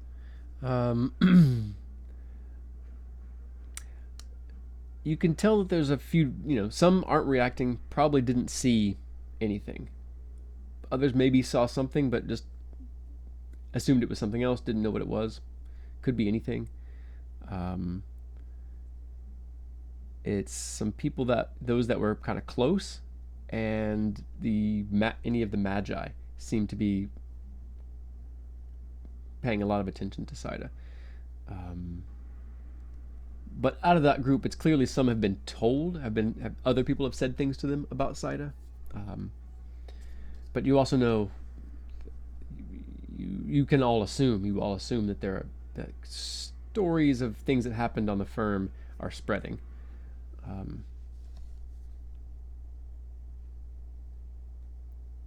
Okay. I don't think Crenshaw's going to say anything further to this person. Mm-hmm. But he is gonna kind of like find Saida on the field and let her know, like, hey, there's some mixed reaction to the heal. Some of the magi saw you do some healing magic. We got your back. I'll make sure. Some of them seem to have mixed reactions. Some were happy about it, but I don't think that everyone would be. I appreciate that, Crenshaw. I think I might have something to say about it.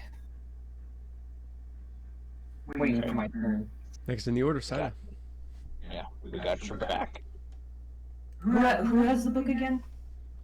Zim and Helreth. This magi here.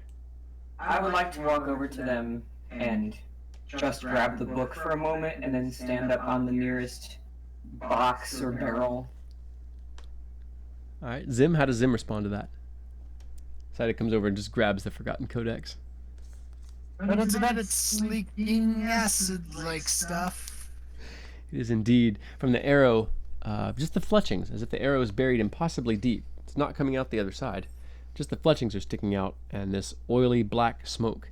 It's making a hissing sound, sort of dripping down. It seems to be staining the steel decking wherever it touches. She Helreth, tries to hold it, kind of avoiding it, still not really caring overall. Magi Helreth, just eyes go wide. She's just stunned by the audacity.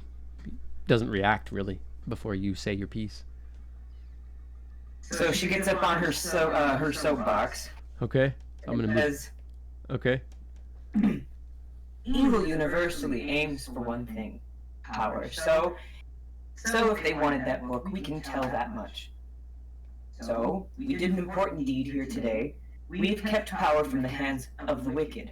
She gets down off the box and hands it back, basically just to underscore the significance of what's going on, not the fact that she can or cannot do something you may or may not have seen. You can go ahead and make a persuasion check if you like. I would like.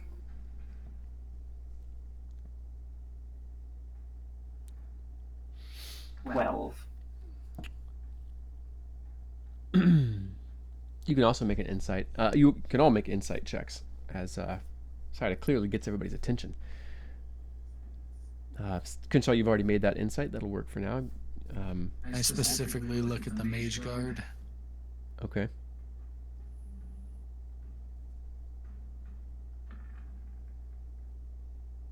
Nope. Okay. The mage guard are staring fixedly past the book at Magi Helreth. The only thing that you notice is that they are ready to sort of drive forward and secure the book, put themselves between them and between you and the Magi, if need be. Like, they're just not sure what side is going to do. They are very, they are kind of suspicious by nature, or not suspicious, but they are just ready. The main thing that you see is they have no compunction against striking down the people of the effort, if that's what their job is. Like, they would just absolutely unleash their hell upon Saida if the Magi so much as crooked a finger. But they don't. She doesn't.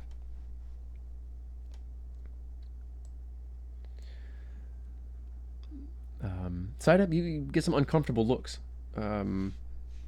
Mix of sort of guarded, sort of hooded, people sort of looking like sort of down, maybe away from you.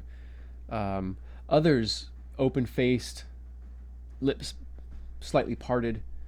You see others just the normal, like, the speech sort of work on them, their morale. You can see it firm them up, like sort of color coming back to them, their breath sort of deepen, their posture sort of gets better. Some of the weariness perhaps dispelled from some of them. And the silence, the nods, the gestures between soldiers and Magi, sort of people helping each other up, sort of reaching over, grabbing each other's shoulders, people that have obviously went through indescribable things together today, offering their thanks, their, whatever, their words of, well fought, whatever, but it's very soft, and that is much louder than any cheering that anyone might expect. You can feel the words affect them. As tired as everybody is, they sort of go back, they sort of move back into their work, moving wounded off. And I'll also begin the work of just cleaning and restacking barrels and anything that still works, until word comes down from higher up. This is essentially what you all do. So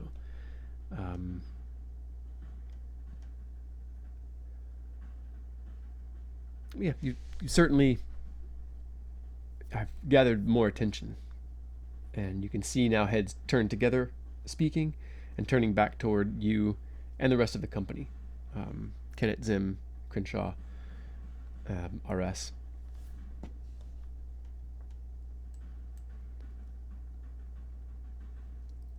Let's see, is there anything else that Saida says or does?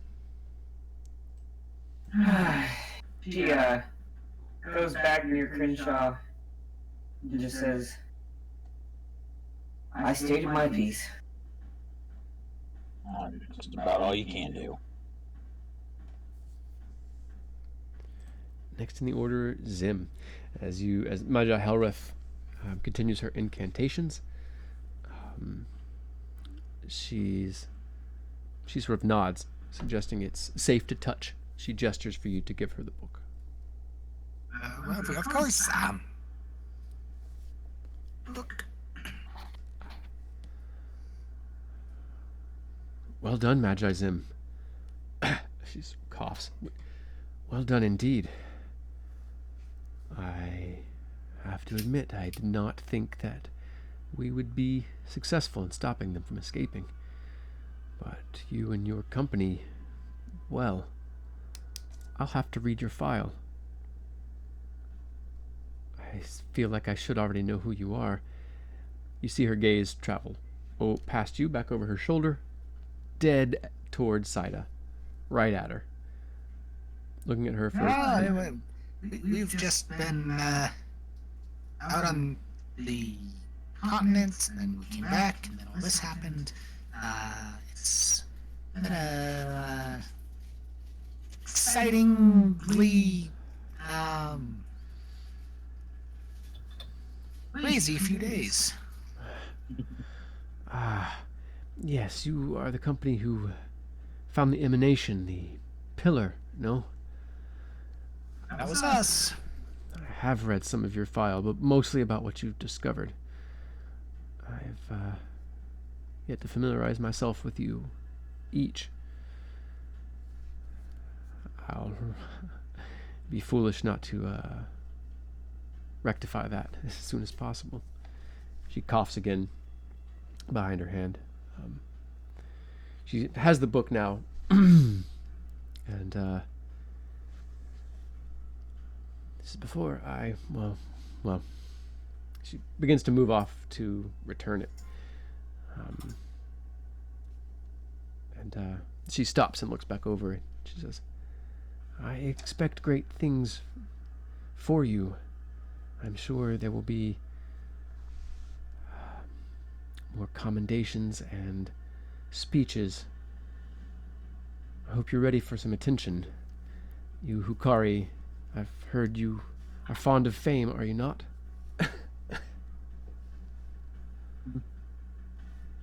As long as they let me keep my kelp farm, I am pretty happy with it. Well, we'll do what serves the effort. I'm sure your kelp farm still serves. She nods. I'm for the halls. If you're welcome to join me or stay with your company. She gestures. One of the mage guard moves off with her. I'll stay out here. They might need a large lizard to get people moving on. They might indeed. They might indeed. She steps back. Magi, keep a close eye on your companions, on your company mates. Don't let anything happen to Saida. Disgustfully says. I know, a field magi's job. Honestly, I can't imagine how many things you have to juggle. Having to deal with so many uninitiated. Well, that's why you're a special breed, Zim. But, keep a guiding hand near Saida, she says. It turns without any other emphasis and steps off.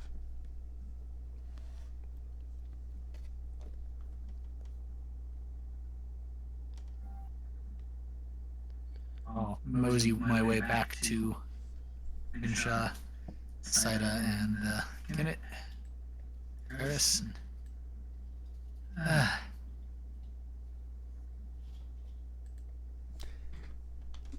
You say anything? I don't know what's gonna happen, but there's a lot of people interested in you, Saida. Oh, that's good for them. Not great for us. I think. I don't know. I suppose it depends on who takes what takes. I don't know. I don't know if it's good either way. I don't want the attention. Just want to do what I need to get done.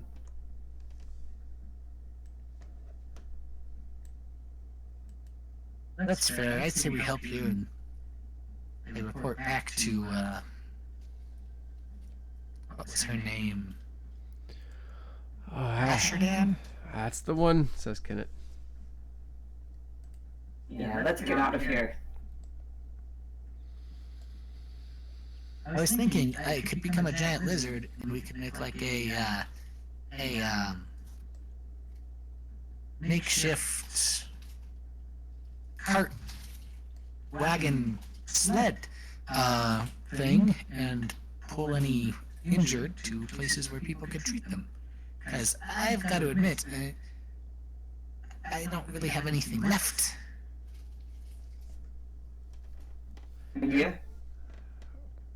That seems a fine idea, says RS. Fine as any. Sounds great, says Kennett. Good thinking. Starts looking around, sort of nods toward RS. They move off a little bit to the north. And finally, Kennett appears back around a corner and gives a whistle and points, indicating he found a cart. I transform into a giant lizard. Awesome. So, RS and Kennett spend a moment getting you hitched up.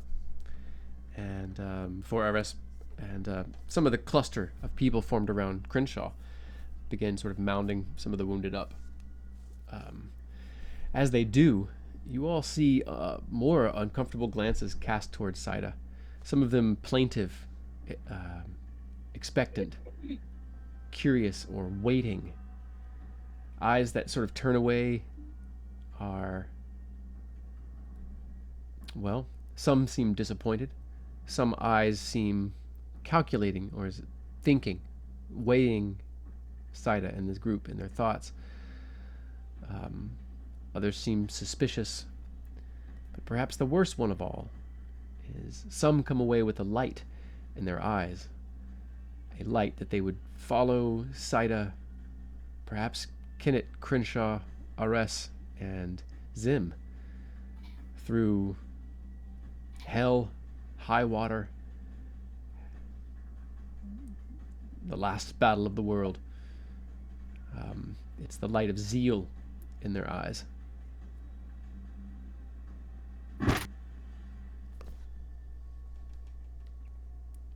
So as you make your way back through, so slipping back through Crenshaw, is that something that you do? You move back with, are you good to go with the rest of the company? What else do you do while you all are gathering wounded? Is there anything else that you're curious about, ask about? Anyone you look for? No, not in particular. So, maybe just check on RS and make sure he's doing okay. That was a tough day for him. I'm sure his flask is full. As once you're kind of set up on the wagon, he kind of hunkers down on the front seat, and his shoulders kind of slack. He's just kind of staring at the ground off through some railings toward the sea. He's pretty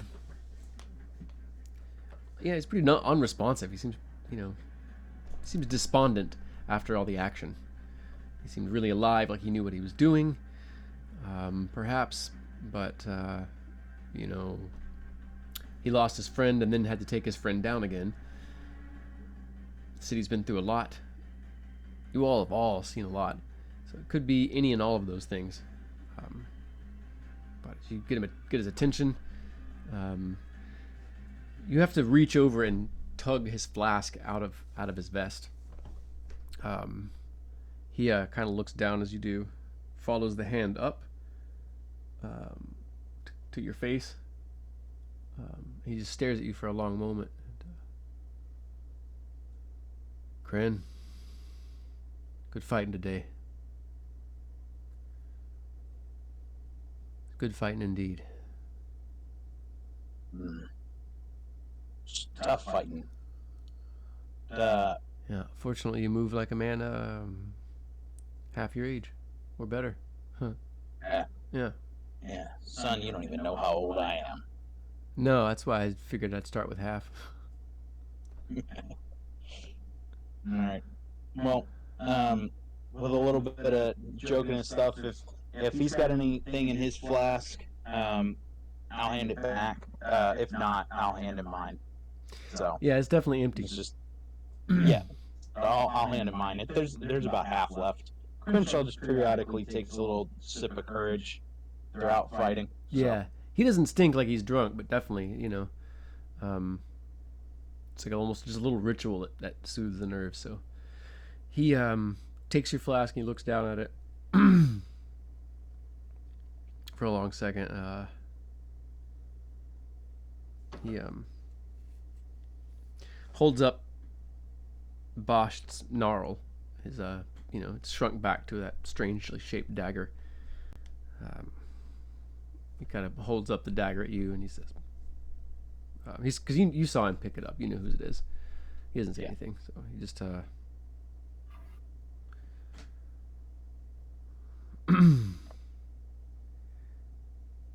what does he say? Yeah, thanks, Bosch. It's good to meet you. I wouldn't have met your sister if I hadn't met you. Man. Well, you were the funny one. Pours a little bit out, takes a sip. A little sip, much smaller than he normally takes. He kind of thumps it back into your chest and thanks, old man. Appreciate you. Anytime. And then Crenshaw just ride in the cart with him as we go into town. Seems a little bit more, at least he's looking at things now as you ride. He's still kind of hunched over, his arms bowed down, but he's sort of looking around, actually looking at people, watching what they're doing.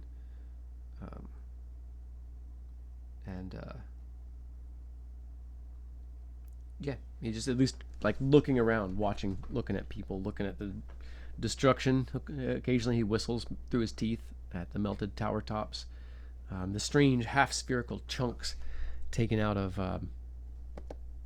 again, the ceiling or the walls, bridges, sections of buildings, even in the floor, going a story and a half deep into the framework of the structures. But yeah, here and there, multiple places you see blood streaking in the rain, being washed away.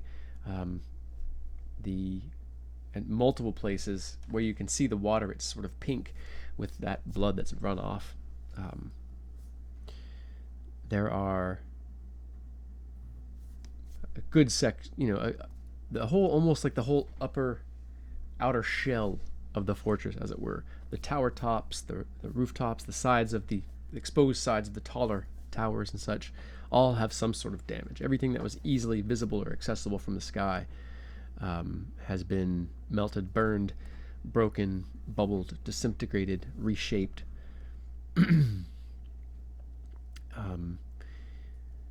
And the manner in which the soldiers and magi have fallen are as various as the wounds that the city has seen. And you see people absolutely slashed as if by the finest blades of great size into many pieces.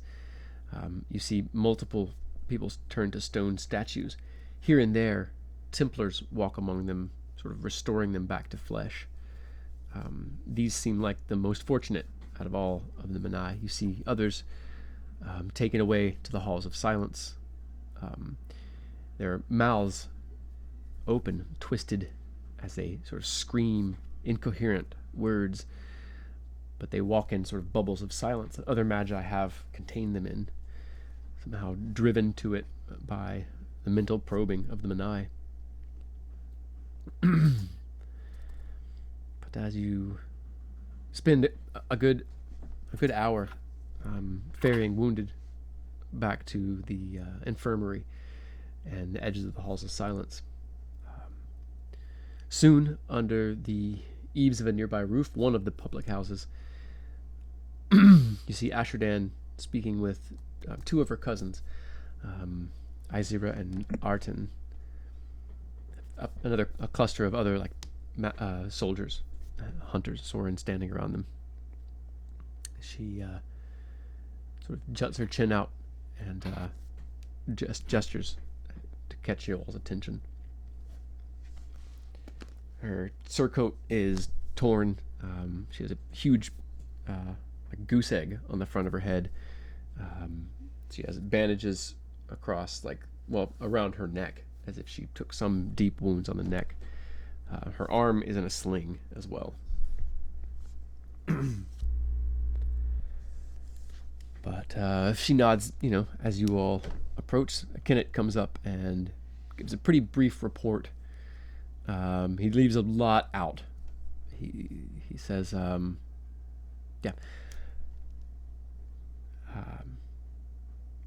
goodness, yeah. Greetings, Hunt Watcher. Soranasa Kenneth, reporting for duty. We watched some of the displays in the. Yeah, he quickly rattles off that you watched some of the displays down in the halls of silence, and that you were there for the attack. You defended the Keystone Chamber, followed these out. She listens, her just watching you very evenly.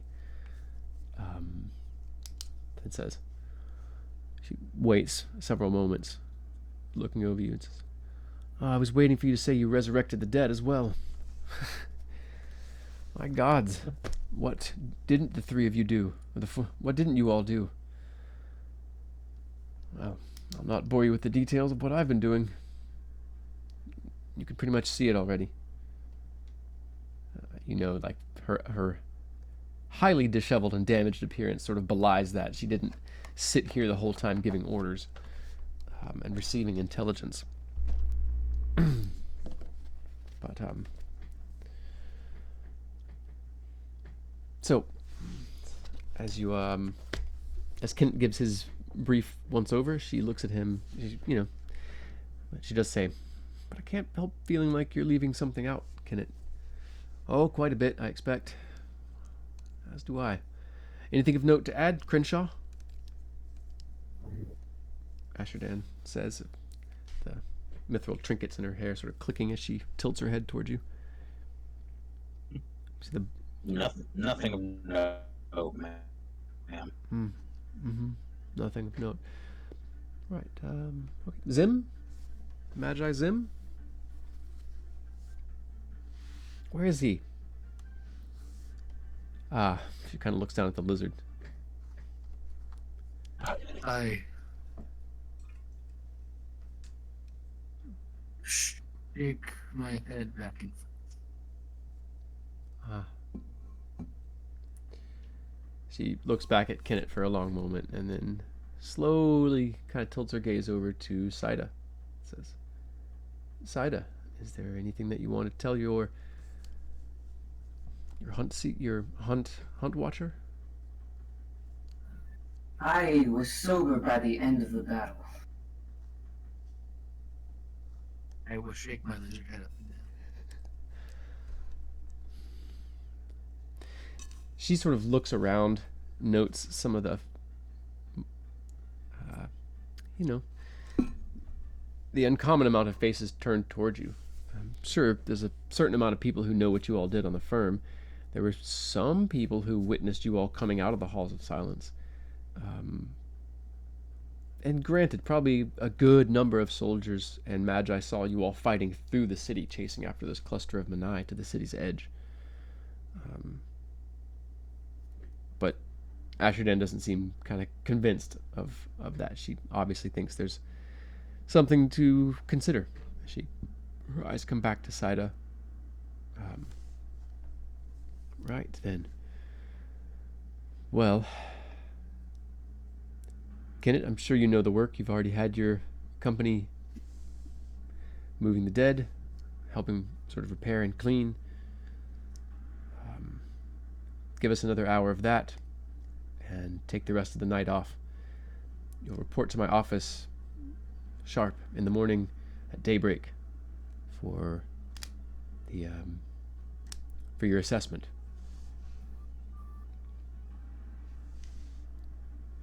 I expect if anything else of particular note happens in the meantime that you might avail your commanding officer of that during a private meeting. That'll be all. Well fought.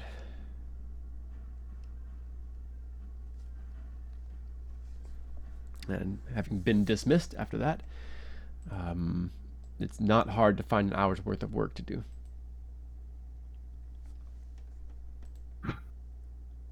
But after which you all are certainly free. You have your own sort of private lodgings, almost a sort of a townhouse-like 3-story apartment, multiple rooms. You have your own bedroom, your own bathroom, and a small lab that Zim, you're able to sort of requisition some materials and devices for supplies and gear. There's also a small, a narrow but long room where some targeting dummies can be set up both for melee weapons and for crossbows and spears and such. So, obviously there's lots of training grounds in the city as well, but if you want to work on your own or if you have morning warm-ups or anything that you do like that, being a specialist company, you all have a little bit of extra leeway. It's easier for you to requisition some things, particularly when you're in the city, like space, food, things like that. You have a lot easier time getting the things that you need. So at some point after the day's work, you return to your private nest. Luckily, it's in a building that's only 2 stories, so all of the damage happened higher up in the city and in the large open plazas and such. This is inside a cluster of buildings mostly larger than it, so the roofs are intact and it's dry and everything inside. The gas seems to be out, so there's no gas light. You have to use candles and other things like that, and use old-fashioned fire to cook until things are restored in the city.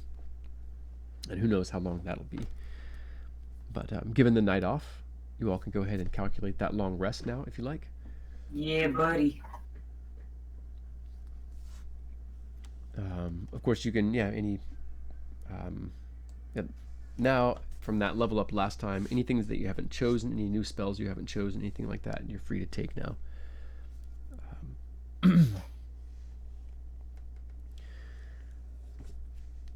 So,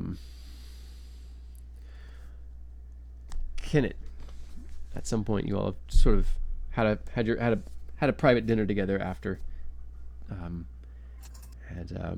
Kenneth sort of pushed back his plate. Says, "Well, I can't believe we survived today. I can't believe I survived today.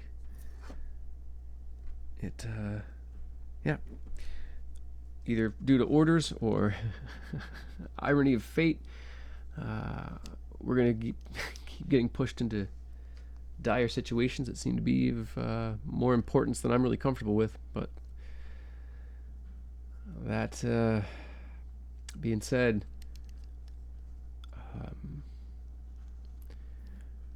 Saida, I think that Asherdan suspects something. I think she's hearing whispers. Seems like. RS just sort of grunts his agreement. I think there's been a lot of eyes on you. I think a lot of people saw, or a few people saw, and a lot of people heard about what you can do. It might only be a matter Or of, they think they did. or they think they did. Well, what they think is what we're worried about, right? Indeed. I'm just interested in what you all think, how you all think we should handle this. What you all think, that you think there's a way to, I don't know, get ahead of this, or I don't know. I'm out of my element here. I'm mostly good at avoiding having too much attention paid to me. To be honest, I'm not used to it being such a big deal. He just looks at you for a minute and shakes his head. So many different types of folks in the world. Yes, how would you feel if the thing that you had been missing, and even missing, had just heard about for hundreds of years, came back with one person? I mean, I don't know everything. That's not going to stop. Go ahead. Sorry. Yeah, assumptions.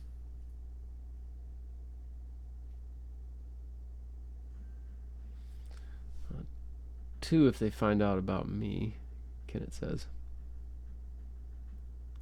Maybe, terrible idea, but we could say the pillar gave us the ability. Doesn't seem implausible. I don't think it's. They can't figure out how to make that happen again. Well, that's not our fault. It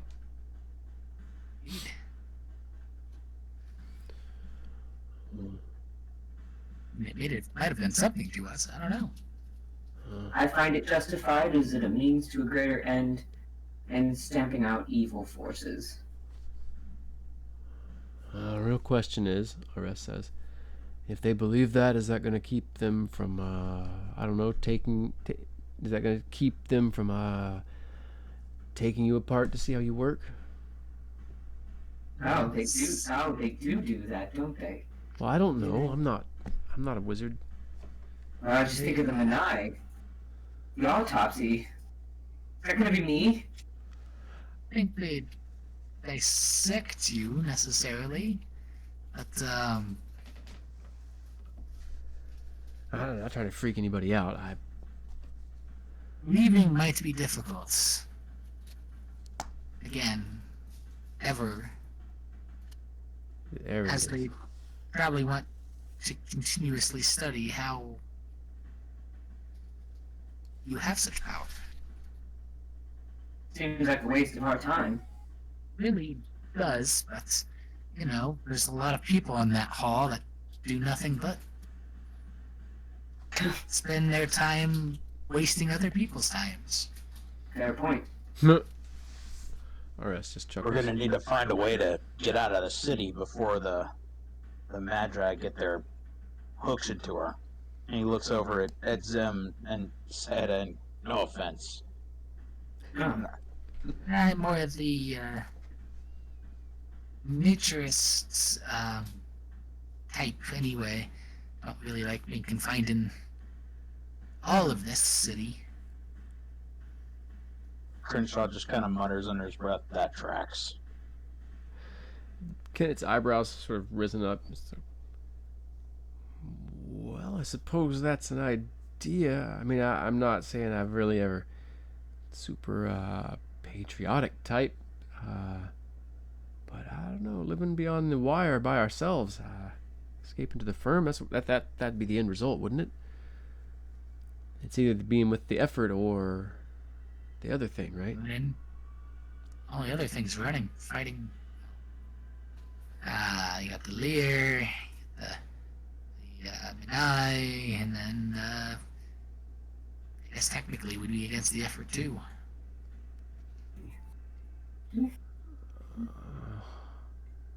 Yeah, that's what I was afraid of, says Kenneth.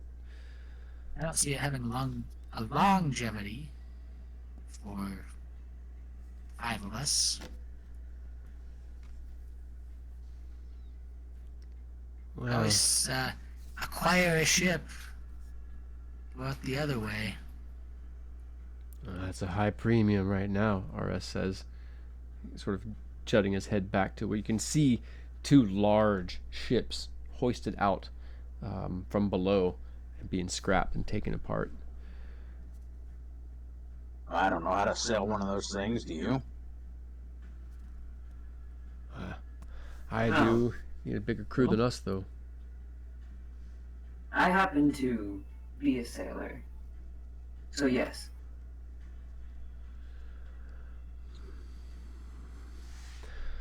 I don't Sail their understand. way into this place. I also don't think there's nowhere else to go that way. Let's be just running away still.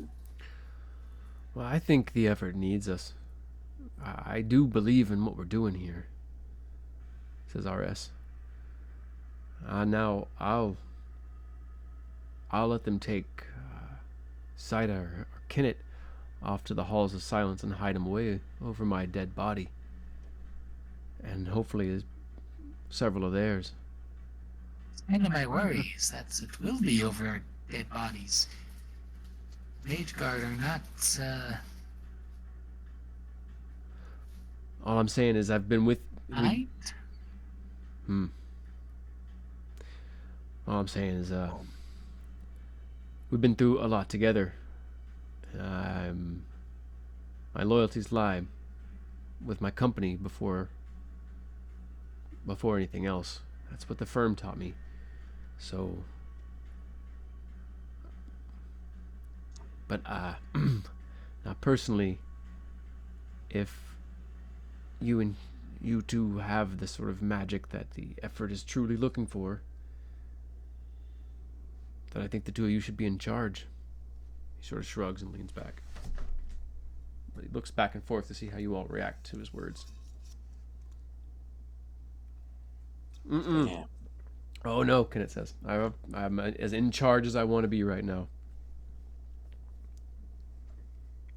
Saida, Go ahead.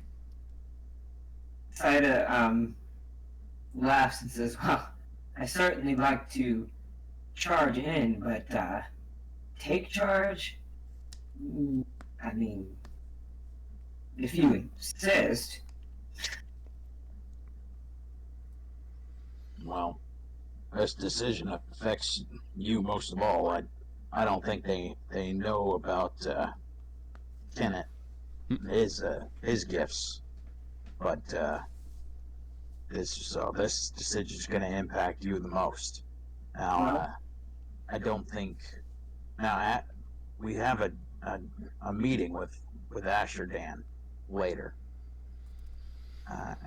I don't think she's a friend of the Magi, but I'm not sure. Well, if we do wish to go to sea, it is something I know better than anything else. Yeah, but so do they all. I don't know. Perhaps we're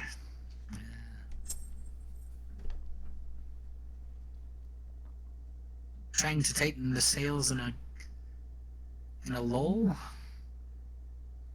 Don't know everybody's opinion. There's many different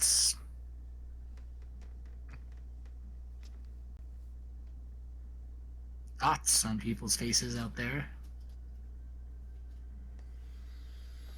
I do worry that those in power may make life difficult for you, Saida, if they know, and any of us if we had the same. I think we need to make a plan, Kenneth says, in case things go the bad direction, right? I mean, we're going. Theory, we still have a job to do underwater. Mm-hmm. And if we all just kind of walked away from the city Mm-hmm. at that time, I think that sounds wonderful. Okay. let's call that Plan B. Kenneth Or says, U for underwater. Call that Plan U for underwater. I like it, Kenneth says. I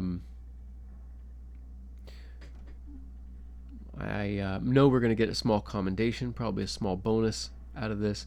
We'll also... no, 3.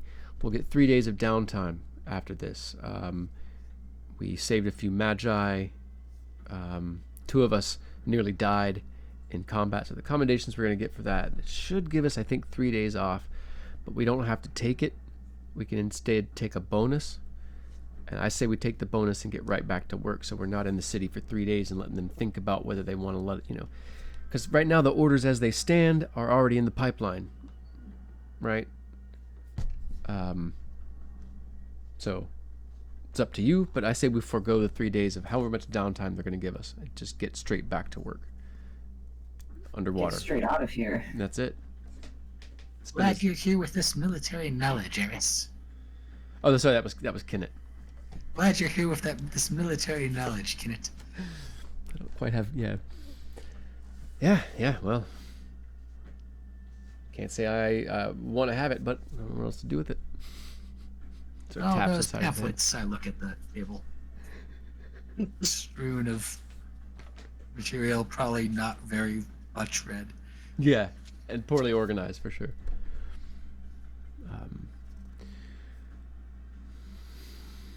So I think this is a good spot to pause for the session, with your characters sort of considering their next few steps. We can, in between sessions, we can talk about some of that and come back into it next session and see how things play out. How does that sound to you all? Does that sound okay? Is there anything anyone wanted to ask or do or deal with before we pause for the evening? Nope. I think Crenshaw's all good. All right. Yep. All right. So as time slows to an imperceptible crawl for your creature, your characters, in the sort of steel fastness of your nest, so yeah, that question and plans bouncing and rolling around the table. The Manai somewhere out there. Plans recently thwarted, but their actions have revealed a uncomfortable level of knowledge and understanding of the effort. So whether that's you don't know what other plans they have that are maybe out there unfolding as we speak, or it's even possible that the movement for the book was yet another ruse distracting from some other action. They seemed their plans cleverly layered as they were. But we'll find out next week how the city reacts, how the effort folk are going to, how they're going to deal and respond to seeing Saida be able to mend the flesh, this lost and holy magic that they've gathered together after thousands of years and come to this hellish and forsaken patch of lost land in seeking, at least in part, this magic. And perhaps,